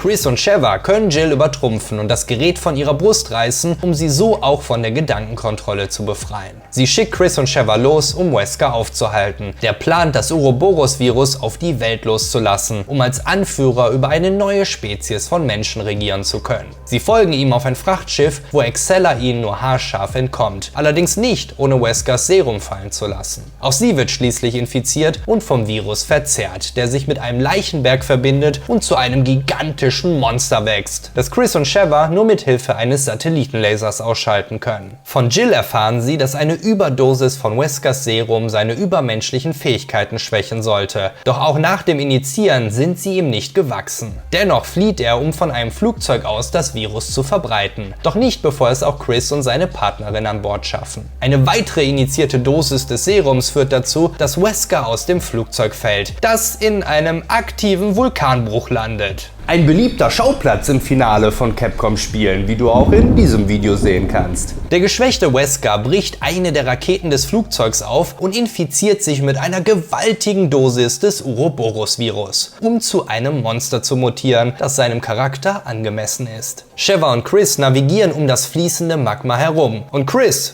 boxt gigantische Felsblöcke aus dem Weg, weil Junge, schau dir mal den Bizeps an. Die beiden machen sich die Gegebenheiten zunutze und befördern Wesker in den Vulkan, wo er versinkt, während Jill in einem, natürlich, Rettungshelikopter auftaucht. Wesker jedoch ist noch am Leben und packt die Kufe des Hubschraubers, sodass Chris und Sheva ihm mit einem Raketenwerfer den Rest geben müssen. Sie töten Albert Wesker ein für alle Mal und fliegen wie üblich in den Sonnenaufgang. Im darauf folgenden Jahr nimmt Rebecca Chambers einen Dozentenjob an der Philosophy-Universität in Australien an, wo sie von vermissten Studenten erfährt, kurz bevor es auch dort zu einem Virusausbruch kommt. Chris Redfield wird losgeschickt, um mit einem seiner Rekruten den Ausbruch unter Kontrolle zu bringen, wobei sie im örtlichen Museum eine ehemalige versteckte Umbrella-Einrichtung entdecken, in der ein Forscher einen neuen Virusstamm entwickelt, der mit Hilfe von gefundenen Fossilien seinen toten Sohn wiederbeleben soll. Im darauffolgenden Jahr trifft Claire Redfield auf einer TerraSafe-Party ihre neue Partnerin Moira Burton, die älteste Tochter des STARS-Officers Barry Burton. Eine Gruppe von bewaffneten Soldaten crasht die Party und entführt die Anwesenden, sodass Claire sich in einem alten Gefängnis wiederfindet, mit einem merkwürdigen Armband. Als sie auf Moira trifft, müssen beide feststellen, dass sie nicht alleine sind, sondern von mutierten Menschen angegriffen werden. Während sie dem Gefängnis entkommen, werden die Frauen über ihr Armband von der Aufseherin kontaktiert, die sie mit kryptischen Nachrichten in Schach hält, bis sie herausfinden können, dass sie auf einer Insel festsitzen. Mit weiteren gefundenen Überlebenden versuchen sie einen, natürlich, Helikopter zu reparieren, erfahren dann aber von der Aufseherin, dass sie alle mit dem neuen T-Phobos-Virus infiziert wurden, der ausbricht, wenn die Wirte großer Angst ausgesetzt sind. Claire und Moira entdecken einen gewaltigen Turm in der Ferne und beschließen dort nach der Drahtzieherin zu suchen. Treffen auf dem Weg dorthin aber ein junges Mädchen mit einem Teddybären in der Hand und einer anderen Art von Armband. Natalia Corda war eine der Überlebenden von Terra Grigia, doch sie flüchtet, als die Aufseherin den reparierten Helikopter abstürzen lässt. In der Kanalisation unter dem Turm lernt Claire Evgeny Rebic kennen, einen ursprünglichen Bewohner der Insel, der sie ins Innere des Turms passieren lässt. Dort erfahren sie, dass ihr Vorgesetzter bei TerraSafe für das Kidnapping verantwortlich war, nachdem er das Vermächtnis des festgenommenen FBC-Direktors Lansdale übernommen hatte. Zusammen mit der Aufseherin erdachte er eine Terroristenbedrohung, die die Neueröffnung der Bundesbehörde rechtfertigen soll.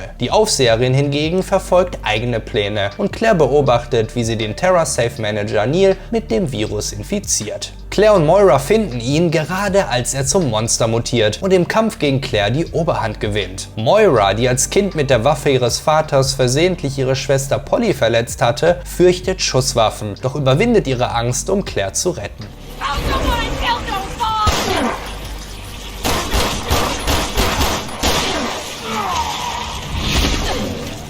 Die Aufseherin beobachtet das Geschehen über ihr Kamerasystem, während sie Natalia für eine Bewusstseinsübertragung präpariert. Claire und Moira können sie schließlich ausfindig machen, eine Energiebarriere hindert sie aber daran, sie zu erreichen. Die Aufseherin spricht von ihrem verstorbenen Bruder und will sein Schicksal teilen, um anschließend als Gott wiedergeboren zu werden. Sie zieht eine Pistole und schießt sich in den Kopf, was eine, natürlich, Selbstzerstörung des Turms zur Folge hat. Beim Versuch, dem Turm zu entkommen, rettet Moira Claire und wird unter herabstürzenden Trümmern gefangen, während Claire ins Wasser springt. Als sie ihr Bewusstsein wiedererlangt, wird sie gerade zur Intensivstation gebracht und Barry Burton taucht auf, um sie nach seiner Tochter zu fragen. Claire muss sich entschuldigen.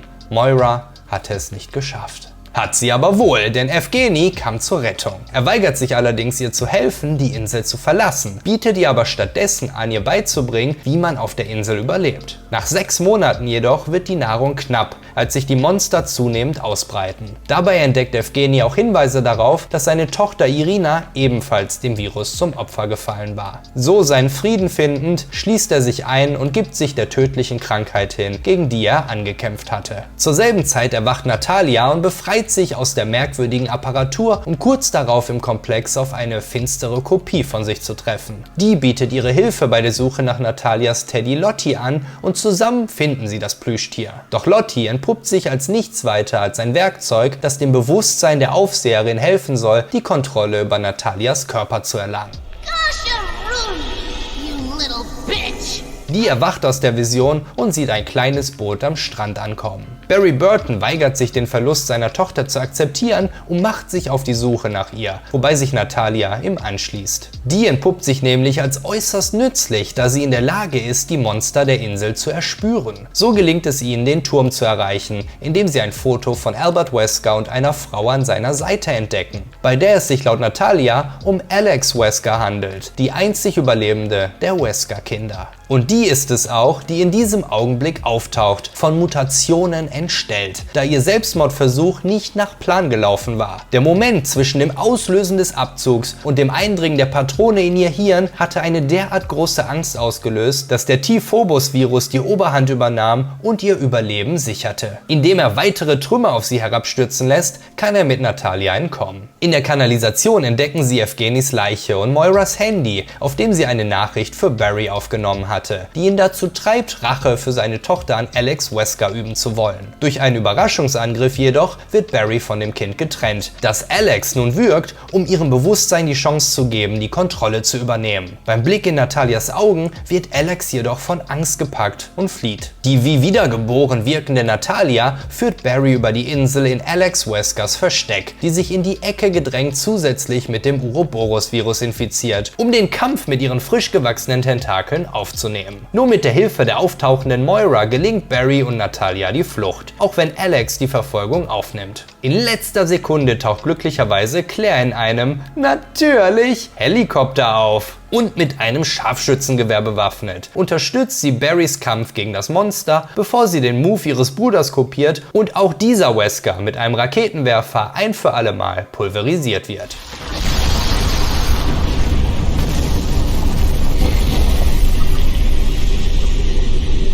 Die Überlebenden verlassen die Insel und Barry verspricht, die verwaiste Natalia zu adoptieren und als seine Tochter großzuziehen. Derweil wird Leon S. Kennedy aus seinem wohlverdienten Urlaub abgezogen und in die Ostslawische Republik geschickt, um Berichte über den Einsatz von BOWs zu untersuchen. Doch kaum angekommen, wird er bereits über den Befehl in Kenntnis gesetzt, dass alle US-Kräfte sich zurückzuziehen haben, was Leon geflissentlich ignoriert. In den Ruinen der Stadt wird er von einem Licker angegriffen, der kurz davor ist, ihn zu töten, bevor das Monster in Reaktion auf das Kommando eines auftauchenden Mannes innehält und Leon in Bewusstlosigkeit abgleiten lässt. Nach seinem Erwachen befindet Leon sich in der Gewalt der örtlichen Rebellen und kann erst entkommen, als die slawische Armee das Gebäude angreift. Währenddessen empfängt die Präsidentin der Republik Ada Wong, die sich als Vertretung des BSAA ausgibt und die dominante Spezies von Las Plagas vorstellt. Wird ein Mensch damit infiziert, erhält er die Kontrolle über niedere BOWs. Später treffen die beiden aufeinander und Leon macht sie für den Ausbruch verantwortlich, nachdem sie die Plagas-Probe 7 Jahre zuvor gestohlen hatte. Sie dementiert das zwar, gibt aber zu, auf der Jagd nach einer neuen Probe zu sein, bevor auch diese Stadt bald dem Erdboden gleichgemacht wird. Inzwischen hat die Präsidentin in Erfahrung gebracht, dass Ada kein Mitglied des BSAA ist, stellt sie zur Rede und verhindert ihre Flucht. Leon folgt einem Rebellen mit der Plagas-Probe bis zu dem unterirdischen Labor, wo er mit Ada zusammentrifft und eine ganze Armee der kultivierten, dominanten Las Plagas-Spezies findet. In diesem Augenblick taucht die Präsidentin auf und entsendet ihre Soldaten, um sich um die Eindringlinge zu kümmern, und während Ada sich aus dem Staub macht, taucht der Rebell Buddy auf, um mit seinen kontrollierten Lickern die Angreifer auszuschalten. Doch sein wahres Ziel, die Präsidentin, ist hinter ihrem Panzerglas unerreichbar. Stattdessen entlässt sie gleich 2 Tyrants, um die Aufräumarbeiten zu vollenden. Die beiden Männer können an die Oberfläche entkommen, wo sie einen weiteren Tyrant mit einem Panzer enthaupten. Letztlich werden sie von der US Air Force gerettet, die zusammen mit russischen Streitkräften das Land besetzen, um den Bürgerkrieg zu stoppen und die Präsidentin zum Rücktritt zu zwingen. Leon verhindert Buddys Selbstmord und schießt stattdessen den Parasiten ab, der sich um sein Rückgrat gewickelt hatte. Buddy wird so von der Infektion geheilt, findet sich aber gelähmt in einem Rollstuhl wieder. Mit sich selbst allerdings im Reinen und den Wiederaufbau der Stadt als Lehrer unterstützend. Chris Redfield und sein Rekrut Pierce Nivens untersuchen derweil das Verschwinden des BSAA-Beraters Professor Doug Wright, dessen letzter bekannter Aufenthaltsort die Mahava-Schule in Asien war, die natürlich Opfer eines weiteren Ausbruchs ist. Der Professor ist bei ihrem Eintreffen bereits zum Zombie mutiert, doch sie können seinen Neffen Ricky retten. Sie entdecken Hinweise darauf, dass die Schülerin Bindi Bergana mit einem neuen Virusstamm infiziert wurde, Chrysalid oder C-Virus genannt. Die BSAA-Agenten finden und bekämpfen sie, können ihr aber erst vom natürlich Helikopter den Gnadenstoß geben. Über die mysteriöse Frau hingegen, die Bindi das Virus verabreicht hatte, können sie nichts in Erfahrung bringen. Infolge des Ausbruchs des C-Virus widmet sich Umbrella Corps oder Blue Umbrella, eine umstrukturierte Umbrella Corporation, dem Kampf gegen BOWs. Ihr Agent 3A7 beginnt sein Kampftraining unter der Führung von Abraham Jackson, bis der plötzlich verschwindet und das Training von Beatrice Bertrand übernommen wird. 3A7 kann sich in den Tests behaupten, entgegen Umbrellas wahren Motiven, weshalb Bertrand und 3A7 gefeuert werden. Einen Monat darauf finden sich Chris und Pierce in Edonia wieder, einem weiteren osteuropäischen Staat im Bürgerkrieg, der dieses Mal den C-Virus als Waffe benutzt. Die damit Infizierten tragen den Namen Javo. Jake Mueller ist ein Söldner, der für die Rebellen arbeitet und sich ein vermeintliches Leistungsergänzungsmittel initiiert, das aber keine Wirkung zu zeigen scheint. Sherry Birkin, inzwischen erwachsen und eine US-Agentin, kommt zu spät, um Jake zu informieren, dass es sich bei dem Mittel um den C-Virus handelt, den die Terroristengruppe Neo Umbrella vertreibt. Da Jake allerdings keine Reaktion darauf zeigt, vermutet Sherry die Antikörper für den Virus in seinem Blut, was ihn zum Schlüssel für ein Heilmittel macht. Für den Preis von $50 Millionen kann sie ihn überreden, ihr zu helfen, was auch zwingend notwendig ist, als Neo Umbrella den Usterneck auf die Jagd nach ihnen entsendet, einen Tyrant-artigen Jäger. Die beiden können zu Chris aufschließen und nach dem Kampf gegen einen Godzilla-großen BOW stellt er Sherry und Jake einen, natürlich, Helikopter Helikopter, der sie aus der Gefahrenzone herausbringen soll. Doch sie haben ihre Rechnung ohne den Ustenek gemacht, der immer noch auf der Jagd nach Jake ist und den Hubschrauber in verschneiten Bergen abstürzen lässt. Chris und sein Team entdecken in der Zwischenzeit eine Frau, die von sich behauptet, Ada Wong und von Neo Umbrella gefangen gehalten worden zu sein. Einer der Soldaten soll sie in Sicherheit bringen, doch das Gebäude entpuppt sich als Falle und die Frau infiziert das gesamte Alpha-Team, mit Ausnahme von Chris und Pierce, mit einer C-Virus-Granate. Die daraus resultierenden Monster greifen Chris an, der dabei auf seinen Kopf fällt und das Bewusstsein verliert. Als er in einem Krankenhaus wieder erwacht, hat er keine Erinnerung daran, wer er ist, was passiert ist oder warum er einen Bizeps hat, der so groß ist, dass er selbst Felsen durch die Gegend boxen kann. Schön, dass Resident Evil jetzt auch noch das Gedächtnisverlust-Klischee recycelt.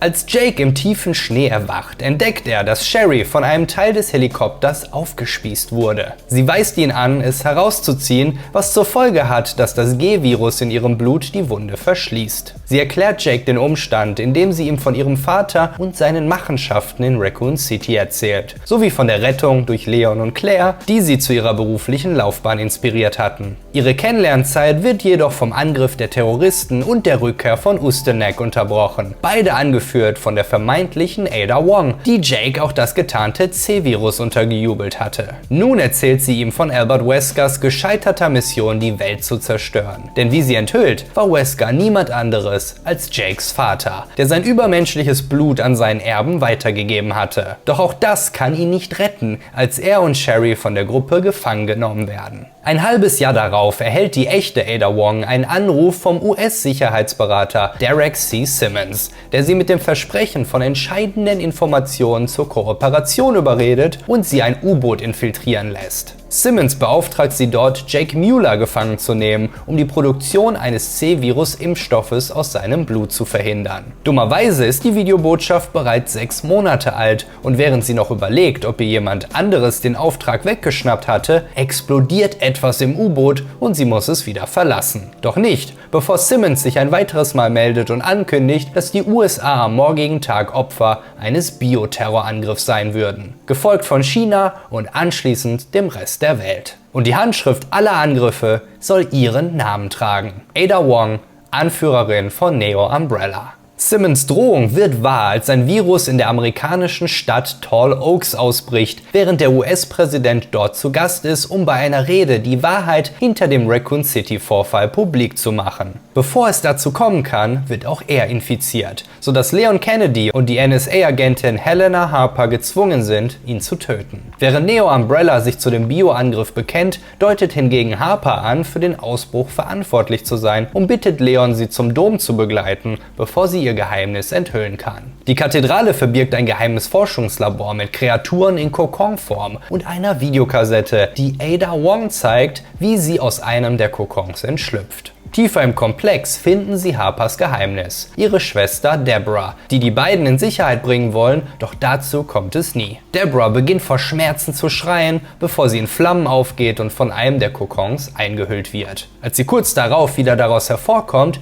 wird sie von der auftauchenden Ada Wong erschossen. Doch Deborah mutiert und greift die 3 an, die sich zur Wehr setzen. Deborahs Tod folgend enthüllt Harper, dass Simmons ihre Schwester entführt und bedroht hatte, sollte Harper ihn nicht bei der Ermordung des Präsidenten unterstützen. Bevor die beiden jedoch Meldung erstatten können, wendet Simmons selbst das Blatt und gibt ihnen die Schuld für den Tod des Präsidenten. Auch Ada wird von Simmons kontaktiert, nachdem sie im Labor das Video ihrer vermeintlichen Geburt entdeckt, das sie für die Herstellung eines Klons hält. Im Gespräch mit Simmons wird klar, dass es sich dabei gar nicht um den Sicherheitsberater handelt, sondern um die falsche Ada Wong, die bereits die ganze Zeit die Strippen ihres Originals gezogen hatte. Sie will die Welt zur Hölle jagen und alles Ada in die Schuhe schieben. Die informiert den echten Simmons über diese Entwicklung, bevor sie das Labor in die Luft jagt und sich auf die Suche nach ihrer Doppelgängerin macht. Leon und Helena Harper hingegen beschließen, Simmons unschädlich zu machen, während sie mit ansehen, wie Tall Oaks dasselbe Schicksal zuteil wird wie Raccoon City zuvor. Leon hat mit Ingrid Hannigan aber noch eine Verbündete unter den Bundesagenten, die den beiden Flüchtigen hilft, ihren Tod vorzutäuschen und Simmons nach China zu folgen,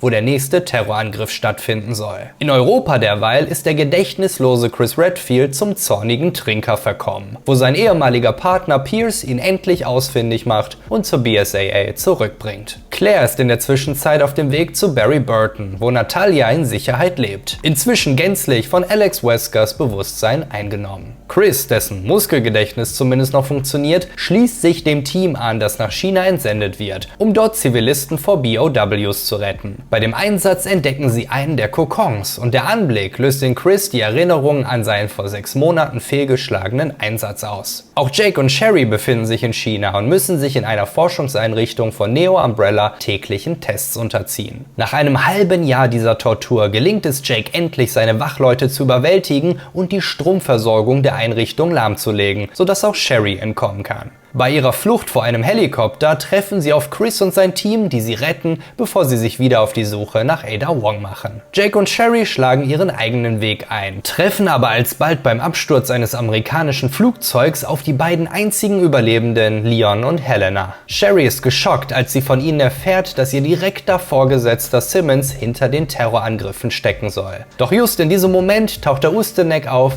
und verwickelt alle 4 in einen Kampf, der sie wieder voneinander trennt. Auf der Suche nach Simmons entdecken Leon und Helena die falsche Ada, der sie folgen, wodurch sie auf Chris und Pierce stoßen. Leon hält Chris davon ab, die Frau zu erschießen, indem er darauf besteht, dass Simmons der Puppenspieler hinter den Angriffen ist. Die falsche Ada hingegen verhält sich alles andere als unschuldig, als sie eine Blendgranate wirft und genauso entkommt, wie es auch die echte Ada tun würde. Chris, nun mehr denn je überzeugt davon, auf der richtigen Spur zu sein, folgt ihr, während Leon und Helena sich wieder auf die Suche nach Simmons machen. Die echte Ada Wong kommt derweil Jake und Sherry zu Hilfe, die von einem Kettensägen-Javo überrascht werden, bevor die beiden immunen Virusträger zusammen mit Leon und Helena Simmons stellen können, der zugibt, an den Ausbrüchen beteiligt gewesen zu sein. Alles zum Wohle des Landes und der gesamten Welt. Sherry übergibt Leon Daten über den C-Virus, die sie in der Forschungsstation heruntergeladen hatte, bevor sie und Jake beim Versuch zu entkommen erneut gefangen genommen werden. Ich verstehe langsam, warum niemand dieses Spiel mag. Während des Feuergefechts zwischen Leon, Helena und Simmons wird der von einem Neo-Umbrella-Mitglied überrascht, der ihn mit dem Virus infiziert. Benommen fällt er auf einen fahrenden Zug und Leon samt Helena können ihm noch in letzter Sekunde folgen. Die falsche Ada nutzt diese Gelegenheit, um ihren Partner Simmons zu kontaktieren und ihm vorzuhalten, dass sie ihn nun zu einem Monster machen würde, genau wie er es mit ihr gemacht hatte. Ein Schicksal, das schon bald die gesamte Welt teilen sollte. Simmons, der sich langsam verwandelt, offenbart Leon und Helena, dass er den Präsidenten umgebracht hatte, um die Wahrheit über Raccoon City geheim zu halten, damit die politische Ordnung nicht in sich zusammenbricht. Eine letzte Beichte, bevor er mutiert und im Kampf den Zug entgleisen lässt.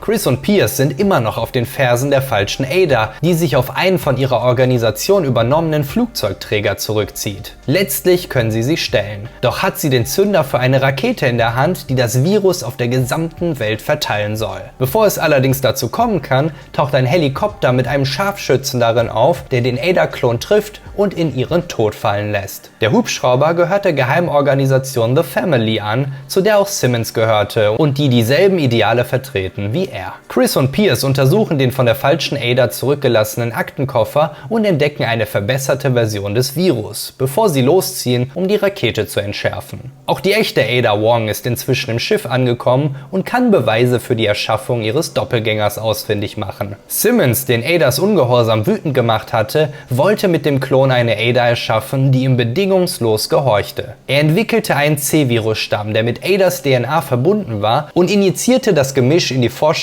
Carla Redamus. Der Plan ging allerdings nach hinten los, als Carlas Bewusstsein in ihrem neuen Körper erneut erwachte. Auf dem Weg nach draußen entdeckt Ada den abgestürzten Körper ihrer Doppelgängerin, der genau in diesem Moment zu mutieren beginnt und Ada angreift. Der Kampf erstreckt sich über das gesamte Schiff, doch Ada kann Carla am Ende wirklich töten und entkommt in einem, natürlich, Hubschrauber. Einen davon fliegen zu können, ist in Resident Evil lebenswichtiger, als mit einer Pistole umgehen zu können. Chris und Pierce scheitern beim Entschärfen der Rakete und müssen mit ansehen, wie sie auf die nahegelegene Stadt gefeuert wird und dort im Handumdrehen nahezu die gesamte Bevölkerung infiziert. Leon und Helena, die diesen Umstand glücklicherweise entkommen, müssen sich nun dennoch durch die Straßen voller Monster kämpfen, unterstützt von Ada im Hubschrauber, die ein Radar für einen Leon in Notlage zu haben scheint. Gemeinsam treffen sie dabei auf Simmons, der den Kampf auf dem Zug überlebt hat und nun erneut mutiert, dieses Mal in einen T-Rex. Leon und Ada retten sich in einem romantischen Kampf um Leben und Tod gegenseitig, bevor letztere sich verabschiedet und Simmons finale Form Leon und Helena überlässt. Auf der Flucht vor dem gigantischen Monster erreichen sie Adas, natürlich, Hubschrauber und einen praktischerweise daneben platzierten, natürlich, Raketenwerfer. Der klassische Resident Evil Weg, um einen finalen Boss zu erlegen, der daraufhin in seinen Tod stürzt und geradezu metaphorisch mit seinem Blut das Umbrella-Logo bildet. Auf dem Sitz des Hubschraubers finden die beiden dann ein Make-up-Döschen mit einer Speicherkarte, die sämtliche Informationen enthält, die Simmons Machenschaften offenlegen und sie wieder reinwaschen. In Carla Radames Forschungslabor entdeckt Ada kurz darauf weitere Informationen sowie Carlas Meisterwerk, einen ungeschlüpften Kokon, dessen Bewohner sich gerade daraus herauszukämpfen versucht. Doch Ada setzt ihn und das gesamte Labor in Brand, bevor sie sich zu ihrer nächsten Mission aufmacht. Chris und Pierce erreichen derweil Neo Umbrellas unterirdische Forschungseinrichtung, wo Jake und Sherry gefangen gehalten werden sollen. Chris offenbart seine Absicht, die BSAA nach dieser Mission zu verlassen, bevor sie die Gefangenen befreien können. Voreingenommen gegenüber Jake, nachdem Leon ihm mitgeteilt hatte, dass er Weskers Sohn ist, provoziert er den jungen Söldner mit der Information, dass er Jakes Vater getötet hatte. Der sieht vorerst davon ab, sich an Chris zu rächen, um gemeinsam der Einrichtung entkommen zu können. Ein Vorhaben, dem sich Chaos entgegenstellt. Eine gigantische BOW, die in dem Labor gezüchtet wurde mit der Absicht, den gesamten Planeten zu zerstören. Chris und Pierce ermöglichen Jake und Sherry die Flucht, sind dem Monstrum aber nicht gewachsen. Pierce wird tödlich verletzt und Chris von der Kreatur gepackt. Mit seinen letzten Atemzügen injiziert Pierce sich den C-Virus aus Carlas Aktenkoffer und ist mit seinen neuen Kräften in der Lage, das Monster zu besiegen und Chris zu retten. Jake und Sherry kommen auch nicht weit, als sich ihnen ein weiteres Mal der Ustenek entgegenstellt. Indem Jake das Ungetüm aber in brodelnde Lava boxt, wird dessen Schwachpunkt enthüllt und beim Showdown auf dem Hochgeschwindigkeitszug aus der Anlage heraus können sie die Kreatur endgültig ausschalten. Chris und Pierce finden in der zusammenstürzenden Einrichtung eine Rettungskapsel, doch ehe Chris sich versieht, hat Pierce ihn bereits hineingestoßen, die Kapsel geschlossen und aktiviert. Er sieht ein, dass es für ihn keine Rettung mehr gibt und entscheidet sich dafür, zusammen mit dem Labor unterzugehen. Eine Entscheidung, die Chris letztlich rettet, als Chaos ein weiteres Mal aus den Tiefen auftaucht, um nach seiner Kapsel zu greifen und Pierce den Weltenzerstörer abschießen kann. Im natürlich Sonnenaufgang öffnet sich die Kapsel und ein natürlich Hubschrauber erscheint, um Chris aufzusammeln, der zu Ehren seines heldenhaft verstorbenen Partners bei der BSAA bleiben möchte. Sherry kehrt in die Vereinigten Staaten zurück, um Jakes Blutprobe an deren beste Forscher weiterzugeben, die damit einen Impfstoff für das C-Virus herstellen und somit die Ausbreitung stoppen können. Jake krempelt sein Leben um und beschützt die Hilflosen vor BOWs und Helena wird von ihrer Involvierung in Simmons Plänen freigesprochen. Ein Jahr später schickt TerraSafe Claire Redfield auf die Insel Sonido de Tortuga, dem Drehort einer japanischen Reality-Fernsehsendung, der von Infizierten angegriffen wurde. Bei ihren Ermittlungen deckt sie auf, dass die verlassene US-Militäreinrichtung auf der Insel vor rund 20 Jahren von Oswald E. Spencer aufgekauft wurde. Doch nicht nur das, die Insel ist auch der Ursprungsort von Alex Weskers Forschung, die stets den Zweck verfolgte, Spencer Unsterblichkeit zu bescheren. Einer ihrer Kollegen, Dirk Miller, befindet sich nach wie vor auf der Insel und zeigt sich verantwortlich für das Auftauchen der BOWs dort. Als Claire ihn zu stellen versucht, entpuppt sich eine der Reality-TV-Teilnehmerinnen allerdings als getarnte Agentin von Umbrellas Konkurrenten, Shenya Pharmaceutical. Sie injiziert sich einen von Miller entworfenen Virusstamm, den Claire mit einem, natürlich, Raketenwerfer besiegt, bevor sie der Insel entkommt, um ihrem Bruder Bericht zu erstatten. Im Oktober desselben Jahres befindet sich Mia Winters auf dem Frachtschiff Annabelle. Sie ist Forscherin des internationalen Verbrechersyndikats The Connections und transportiert die menschliche mutierte Waffe E001 oder Evelyn, der Prototyp des E-Typ-Biowaffenprojekts. Evelyn wurde künstlich gealtert, um die Infiltrierung in Form eines 10-jährigen Mädchens zu vereinfachen. Das Schiff jedoch wird von einem Hurricane getroffen und Evelyn verliert an Stabilität, was dazu führt, dass sie die gesamte Crew infiziert und zu Wirten ihres Schimmelpilzes macht. Das hat zur Folge, dass sie die vollkommene Kontrolle über sie gewinnt. Mia bleibt verschont, weil das Mädchen sie als ihre Mutter ansieht und versucht, sie zu beruhigen. Bei der erstbesten Gelegenheit schickt sie ihrem Ehemann Ethan eine Botschaft, die besagt, er solle sie vergessen und sein Leben leben, bevor die Explosion des Schiffs sie ins Wasser katapultiert. Nachdem der Hurricane abflaut, werden Mia und Evelyn in Louisiana von Jack Baker gefunden, der sie in sein Haus bringt. Seine Frau Marguerite, sein Sohn Lucas und die Tochter Zoe kümmern sich um die Gestrandeten, bis Evelyn erwacht und die Familie für sich selbst in Beschlag nimmt. They're mine now. Zoe muss mit ansehen, wie ihre Familie dem Wahnsinn verfällt und entkommt. Im Hinterhof will sie sich im Wohnwagen verstecken, wo sie die bewusstlose Mia entdeckt, die eine Nachricht hinterlassen hat, in der sie die Familie vor Evelyn und ihren Kräften warnt und auf ein Heilserum verweist. Doch bevor Zoe etwas mit diesen Informationen anfangen kann, taucht Evelyn hinter ihr auf und nennt sie Schwester. Am nächsten Morgen, als Zoe am Esstisch erwacht, wirkt alles normal. Doch Evelyn taucht erneut auf und fortan meidet Zoe ihre Familie, um sich auf die Suche nach dem Serum zu machen. Hello, sister.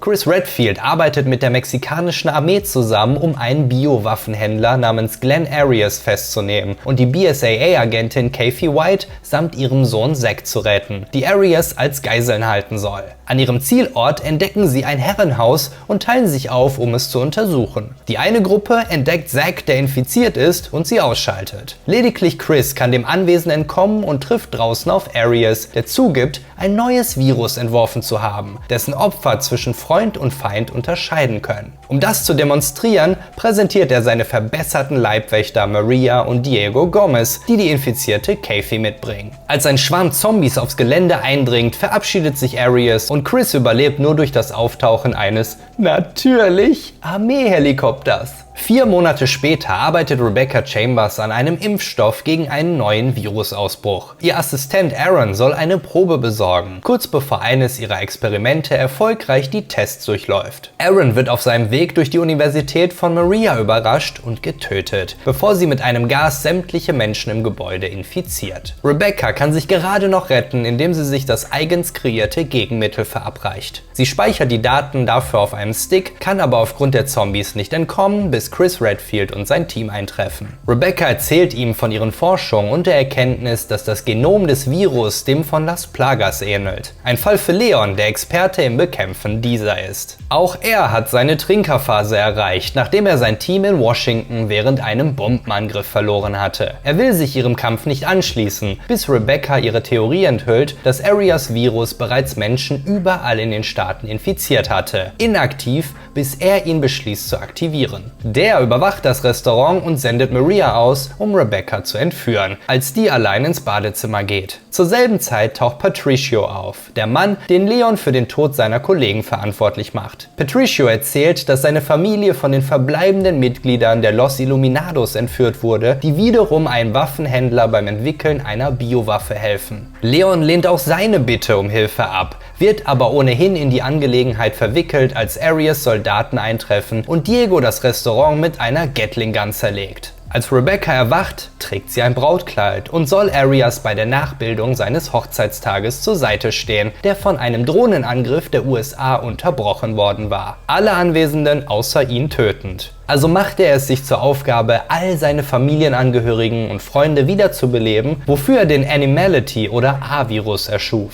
Dieser besteht aus 3 Stämmen, einer zum Infizieren, einer zum Aktivieren und einer zum Impfen. Rebecca soll seine neue Braut werden, weil sie eine verblüffende Ähnlichkeit zu seiner verstorbenen Verlobten aufweist. Doch als sie sich weigert, schnappt er über und lässt sie ins Labor bringen, um sie mit dem Virus zu infizieren und ihren Arm mit dem seiner Frau auszutauschen. Das einzige, das von ihr übrig geblieben ist. Leon und Chris untersuchen derweil Patricios Smartphone und finden heraus, dass Arias mit Hilfe der Mineralwassermarke Agua G sein Virus in New York verbreitet hatte. Der schreitet nun zur Tat, indem er Tanklaster der Marke in New York City sein Virusgas verströmen lässt. Chris, Leon und ihr Team schaffen es, die LKWs in die Luft zu jagen und dabei auch Maria auszuschalten, bevor sie in Arias Labor eindringen und Rebecca befreien. Bei einem Kampf zwischen Arias und Chris fällt ersterer vom Gebäude und ist dem Tode nahe, als Diego auftaucht und seinen Meister absorbiert. Der Kampf gegen das Monster involviert natürlich einen Helikopter und einen Raketenwerfer. Sie beeilen sich, Rebecca mit dem Gegenmittel zu heilen, um es anschließend über der Stadt zu versprühen und den Ausbruch einzudämmen. 2015 erhält Leon S. Kennedy den Auftrag, nach San Francisco zu reisen und den Wissenschaftler Antonio Taylor für Landesverrat festzunehmen. Bevor er ihn jedoch erreichen kann, wird er entführt und Leons Rettungsversuch wird gestoppt von Maria Gomez, die ihr letztes Aufeinandertreffen im Vorjahr doch überlebt hatte. Die BSAA derweil untersucht 12 Tode, die auf einen verbesserten Stamm des T-Virus zurückzuführen sind. Chris, Jill, Claire und Rebecca nehmen sich der Aufgabe an und entdecken, dass sämtliche Opfer Alcatraz Island kurz vor ihrem Tod besucht hatten. Ihre Tarnung als Touristen wird schnell überflüssig, als es in dem alten Gefängnis zu einem Virusausbruch kommt und sie getrennt werden. In der Kanalisation trifft Jill auf Leon und beide entdecken die Blaupausen für eine moskitoartige Drohne, die zur Verbreitung des Virus genutzt werden soll.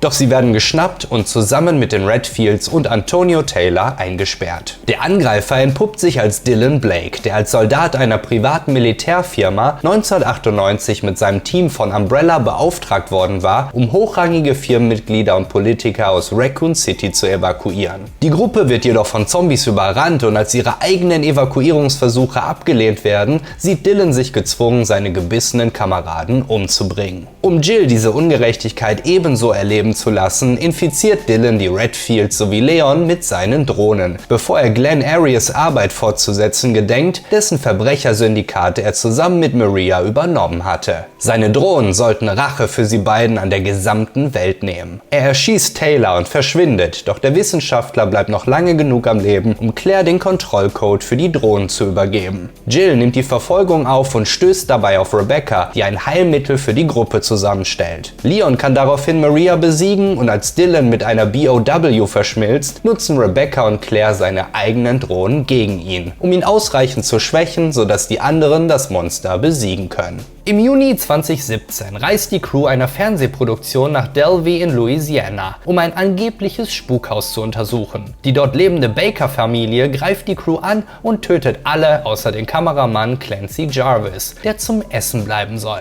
Er versucht zu entkommen, wird aber von Sohn Lucas geschnappt, der ihn in seine Krankenspiele mit anderen Überlebenden integriert, bis er schließlich im finalen Spiel verbrennt. Nur wenig später kommt auch Ethan Winters in Delvey an, der die Aufenthaltsorte seiner Frau bis dorthin nachverfolgt hatte, nachdem sie ihm eine panische Nachricht übermittelt hatte und für 3 Jahre spurlos verschwunden war. Er entdeckt seine Frau unter einem alten Haus, doch die Wiedersehensfreude ist nicht von Dauer, als sie überschnappt und ihn angreift, sodass ihm nichts anderes übrig bleibt, als sie in Notwehr umzubringen. Zoe Baker meldet sich bei ihm und bietet ihre Hilfe bei der Flucht aus dem Gebäude an, doch die wieder zum Leben erwachte Mia greift ihn erneut an und schneidet seine Hand mit einer Kettensäge ab, bevor er sie wenig später ein weiteres Mal tötet, nur um von Jack Baker ausgenockt zu werden. Als er erwacht, findet er sich gefesselt am Esstisch wieder, mit der ganzen Familie und einer katatonischen alten Frau. Ethan gelingt die Flucht, doch kann er das Haus nicht verlassen und wird von Jack durch die Gänge gejagt. Auch das Eintreffen eines Polizisten ist keine Hilfe gegen den wahnsinnigen Jack, der sich vor Ethans Augen nach einem Kampf selbst bereitwillig den Kopf wegschießt. Nur wenig später erfährt Ethan auch warum, denn ein halber fehlender Kopf ist für Jack Baker scheinbar keine tödliche Wunde. Er attackiert Ethan erneut und der sieht dabei zu, wie sich Jacks Kopf regeneriert. Ein weiteres Mal entkommen erfährt er von Zoe per Telefon, dass Mia noch am Leben ist. Sie aber zunächst ein Heilserum finden müssen, bevor sie entkommen können. Ethan sammelt die notwendigen Zutaten auf dem Gelände und ist gezwungen, die mutierte Marguerite zu töten, bevor er erfährt, dass ihr Sohn Lucas beide Frauen als Geiseln hält und Ethan zu seinen makabren Spielen einlädt. Ethan jedoch ist schlauer als Kameramann Clancy und gewinnt das Spiel, wodurch er Lucas in die Flucht schlägt und die beiden Frauen befreien kann. Zoe kann mit Hilfe der gesammelten Zutaten 2 Dosen des Heilserums herstellen, doch bevor es sich irgendwer injizieren kann, crasht Jack Baker ein weiteres Mal die Party in seiner finalen, abstoßenden Form. Ethan hat ihr nichts entgegenzusetzen und muss eine Dosis des Serums im Kampf opfern, um Jack den Gnadenstoß zu versetzen. Damit steht er vor der Entscheidung, welche der Frauen die andere Dosis erhalten soll. Er verabreicht sie Mia und verspricht Zoe Hilfe, bevor das Ehepaar mit einem Boot losfährt und das auf Grund gelaufene Frachtschiff entdeckt.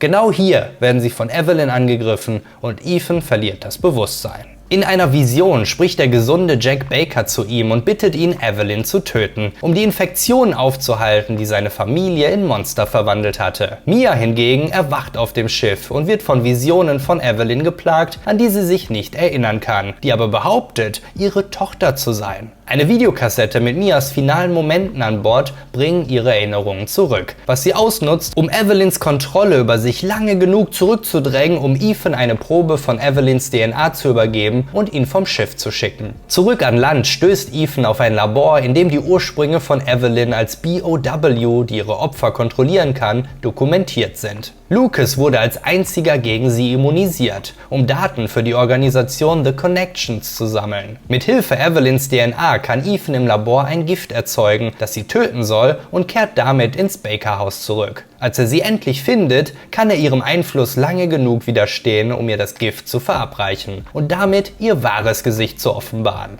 Die alte Frau im Rollstuhl. Durch die fehlende Überwachung seitens ihrer Schöpfer wurde der beschleunigte Alterungsprozess nie gestoppt. Doch entgegen Ethans Annahme tötet das Gift Evelyn nicht, sondern zwingt sie zu mutieren. Hilfe naht jedoch in einem, natürlich, Hubschrauber, der Albert 01 für Ethan abwirft. Eine spezielle Waffe, mit der er Evelyn töten kann. Nach getaner Arbeit taucht das Alpha-Team der Blue Umbrella Corps auf, um ihn samt Mia zu retten. Ihr Anführer entpuppt sich dabei als Chris Redfield. Nach der Evakuierung der Zivilisten macht der sich auf ins Labor, um Lucas und nähere Informationen zu The Connections zu finden. Lucas jedoch hat die Organisation hintergangen und sämtliche Forscher umgebracht, bevor auch er in seiner mutierten Form durch Chris sein Ende findet. Redfield stoppt schließlich noch die Übertragung von Evelyns Forschungsdaten an eine unbekannte dritte Partei und wird anschließend wegbeordert. 2 andere Blue Umbrella Soldaten finden Zoe zum Teil von Evelyn infiziert. Fälschlicherweise nimmt ihr auftauchender Onkel Joe Baker an,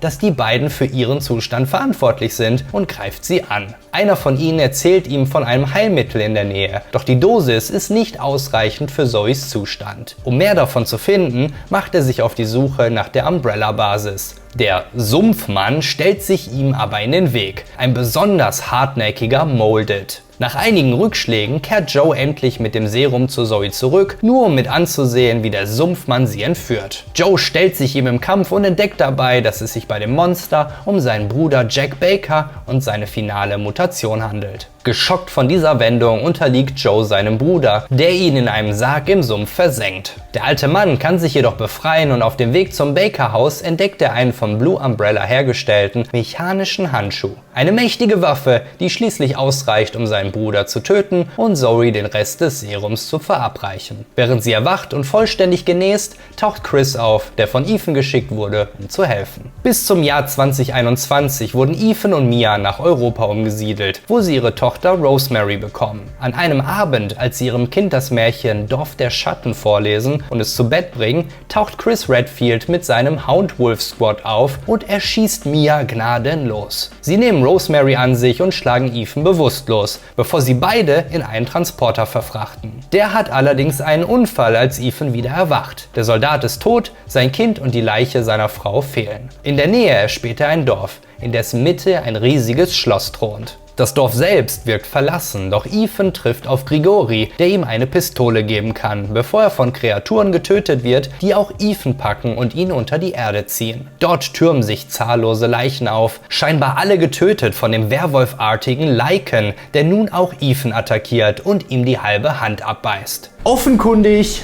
Ethans Schwachstelle.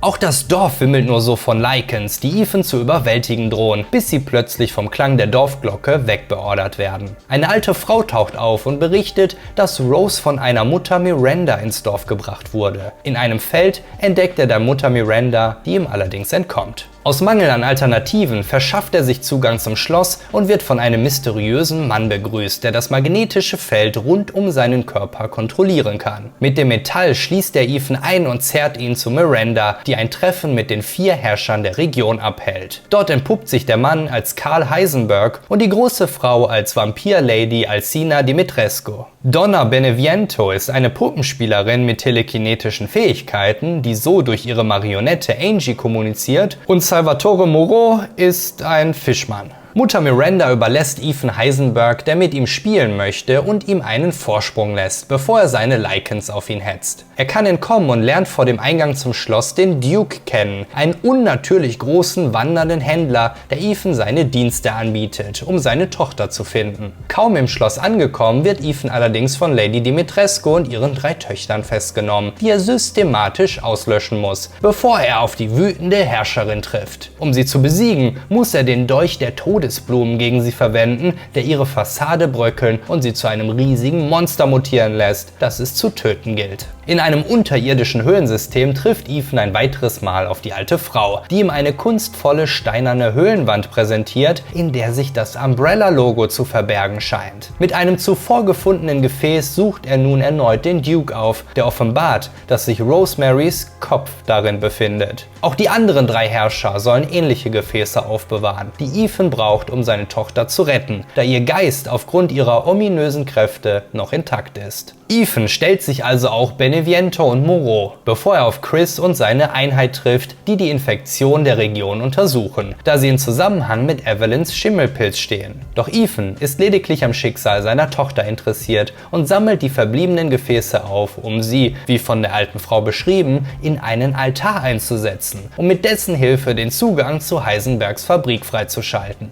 Der bietet nun sogar seine Hilfe an, um Rose zu retten, damit die mit ihren Kräften Mutter Miranda vernichten kann. Ethan möchte seine Tochter allerdings nicht ausnutzen lassen und wird stattdessen gezwungen, sich durch die Fabrik zu kämpfen. Heisenberg ist er letztlich aber nicht gewachsen und findet sich im Keller der Fabrik wieder, wo er auch erneut auf Chris Redfield trifft. Ethan stellt ihm bezüglich Mias Exekution zur Rede und Chris enthüllt, dass er nicht Mia, sondern Mutter Miranda erschossen hätte, die mit ihren Gestaltwandlerfähigkeiten Mias Platz eingenommen hatte. Miranda experimentierte wohl schon ihr ganzes Leben mit dem Schimmel und Chris plant das gesamte Dorf, ihr Lebenswerk, zu zerstören. Während er also dort unten bleibt, um Sprengsätze anzubringen, soll Ethan mit einem Panzer zur Oberfläche zurückkehren, um sich erneut Heisenberg zu stellen. Nach dem erfolgreichen Kampf taucht plötzlich Mia auf, die sich letztlich aber erneut als Mutter Miranda entpuppt. Sie enthüllt, dass es sich bei Rose um Evelyns Nachfolge und ihre wahre, ganzheitliche Form handelt. Das Mega-Mycete, die ursprüngliche Kolonie des Schimmelpilzes, hat die Fähigkeit, sämtliche DNA zu katalogisieren, mit der sie in Berührung kommt, was ihr ermöglichen wird, Rose als ihre eigene Tochter wiederzubeleben. Ebenfalls gibt sie zu, die mysteriöse alte Frau gewesen zu sein, bevor sie Ethans Herz aus seiner Brust reißt und seine DNA ebenfalls im Mega-Mycete verewigt. Seine Aufgabe unter der Erde abgeschlossen, versammelt Chris Redfield seine Einheit und will das Dorf stürmen, um Miranda auszuschalten, als auch die BSAA eintrifft. Sie kämpfen sich durch die Armee von Lycans und erreichen letztlich das Mega-Mycete, das sie mit einer Neutronenbombe versehen. Vor der Detonation möchte Chris allerdings Miranda finden und sie höchstpersönlich ausschalten. Auf seinem Weg entdeckt er stattdessen ihr Labor und damit auch ihre Geschichte. Vor langer Zeit starb Mirandas eigene Tochter Eva an den Folgen der spanischen Grippe. Als Miranda dann das Mega-Mycete entdeckt und damit experimentiert, entwickelt sie den Parasiten Cadu, der sowohl ihr als auch ihren Herrschern ihre Kräfte verleiht. Doch keiner von denen ist ein geeigneter Wirt für Evas Wiedergeburt. Also schließt sie sich der Organisation The Connection an und übergibt ihnen sowohl den Schimmelpilz als auch Evas DNA. Das Resultat war Evelyn, die sich aber ebenfalls als ungeeignet herausstellt. Über The Connection erfährt sie letztlich aber von Rose, die sie beschließt, als Wirt zu nutzen. Die Dokumente im Labor verbergen aber noch eine andere Überraschung. Niemand Geringeres als Oswald Spencer gehörte zu Mirandas Schülern. Die beiden trennten sich aufgrund von Meinungsverschiedenheiten, da Miranda lediglich ihre Tochter wiederbeleben wollte, während Spencer plante, die gesamte Welt zu infizieren. Doch sie blieben in Kontakt, während er mit Umbrella seine eigene Firma gründete, inspiriert von der Wand im Höhlensystem. Ebenfalls im Labor entdeckt Chris die echte Mia, der er die Nachricht von Ethans Tod übermitteln muss. Doch das nimmt sie überraschend locker, da Ethan, laut ihr, nicht wirklich tot ist, da auch er besondere Kräfte hat. Sie soll gewissermaßen Recht behalten, als Ethan in einer Tundra-Landschaft erwacht und eine Vision von Evelyn hat, die ihm offenbart, dass nicht etwa Miranda ihn getötet hatte, sondern bereits Jack Baker bei ihrem ersten Aufeinandertreffen vor 3 Jahren. Seine aktuelle Form war nichts weiter als eine Nachbildung des Schimmelpilzes, die auch seine übernatürlichen Heilfähigkeiten erklären. Aus seiner Trance erwachend findet Ethan sich in der Kutsche des Dukes wieder, der Ethan zu Miranda bringt. Er erreicht sie gerade, als sie die Wiederbelebungszeremonie vollendet und feststellen muss, dass sie nicht etwa ihre Tochter, sondern doch nur wieder Rosemary in Händen hält, die zu allem Überfluss beginnt, Mirandas Kräfte aufzusaugen. Doch der Schimmelpilz in ihr gewinnt die Oberhand und absorbiert sowohl sie als auch das Kind, um zu einem riesigen Monster zu mutieren. Der schreckliche Kampf endet mit Mirandas Tod, der auch den Zusammenfall des Schimmels um sie herum zur Folge hat. In den Überresten findet Ethan seine Tochter, muss aber feststellen, dass auch er sich nun auflöst. Chris taucht auf und hilft ihm zu entkommen, während die Überreste des Megamycete zu mutieren beginnen. Ethan übergibt seine Tochter an Chris, deckt sie mit seiner Jacke zu und nimmt dann den Zünder für die Bombe an sich, bevor die 3 voneinander getrennt werden. Ethan kämpft sich zurück zum Herzen des Megamycete und aktiviert die Bombe. Chris erreicht gerade noch den, natürlich, Helikopter und kann Rose an ihre wartende Mutter überreichen, die vom Schicksal ihres Mannes erfährt, als unter ihnen das gesamte Dorf in die Luft fliegt. Ebenfalls an Bord befindet sich die geborgene Leiche eines BSAA-Soldaten, der sich als BOW entpuppt. Wütend über diese Entwicklung lässt Chris den Kurs anpassen und sie fliegen zur europäischen Zentrale der BSAA, um Antworten zu verlangen. 30 Jahre nach der Zerstörung von Raccoon City wird FBI-Analystin Grace Ashcroft in die Ruinen des Wrenwood Hotels geschickt, um einen Mord zu untersuchen. Das ist allerdings nicht Graces erster Besuch im Hotel, denn 8 Jahre zuvor hatte sie dort bereits mit ihrer Mutter Alyssa Ashcroft gelebt, einer Reporterin, die über ihren Überlebenskampf in Raccoon City, über Umbrella sowie die rätselhaften vermissten Fälle in Dalvey, Louisiana berichtete. Eines Abends jedoch fällt der Strom aus und die beiden versuchen das Hotel zu verlassen, wobei sie auf eine vermummte Gestalt treffen, die Alyssa letztlich ersticht. Nun wird in den Hallen des vermeintlich verlassenen Gebäudes wieder gemordet und es ist Graces Aufgabe, den Fall zu lösen.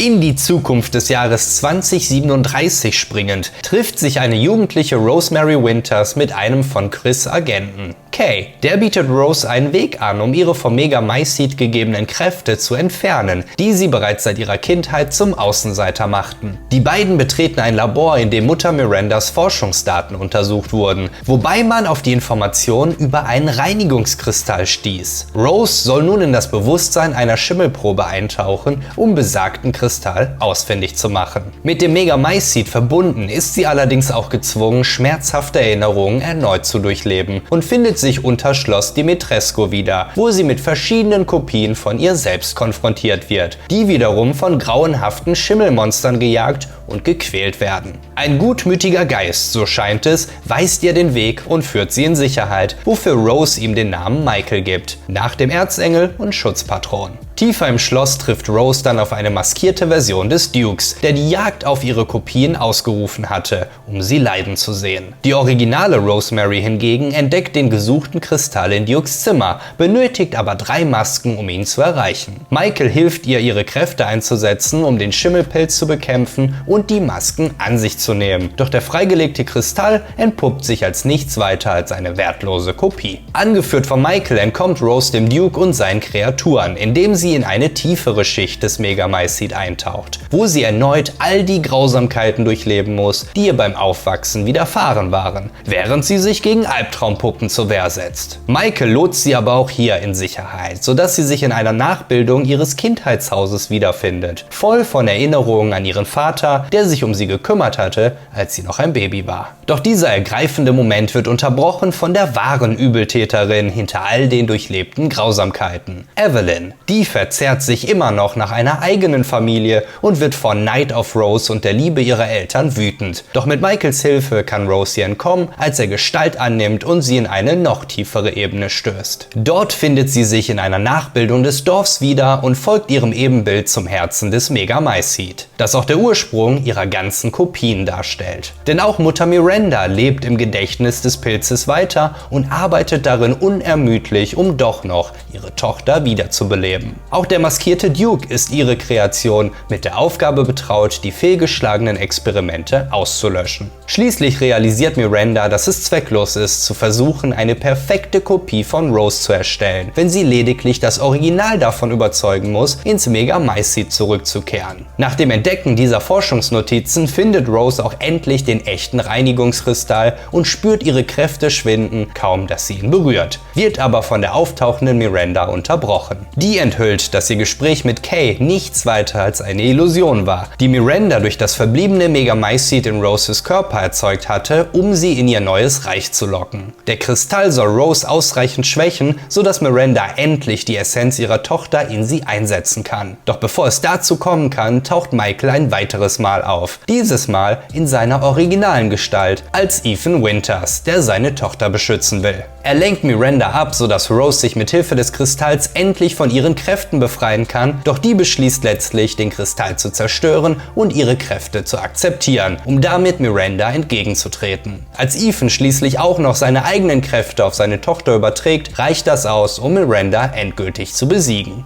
Sie verabschiedet sich von ihrem Vater und erwacht im Labor mit dessen Ehering in der Hand. Sein Grab besuchend, wird sie von einer unbenannten Organisation abgeholt, die ihre Kräfte für einen Einsatz benötigt. Als Rose und der Agent davonfahren, nähert sich ihnen in der Ferne eine Gestalt und der Wagen hält an. Du hingegen musst nicht anhalten, sondern kannst hier direkt weiterschauen und dir die völlig verrückte Lore der Tekken-Reihe zu Gemüte führen. Vielen Dank an meine großartigen Kanalmitglieder Retrojäger, Michael, Robin, Pure German Entertainment, Merguru, Lord Pimpim, Mick is my Nick, Dr. Tatwaffel, Buttered Music und Jürgen für euren Lord-Support.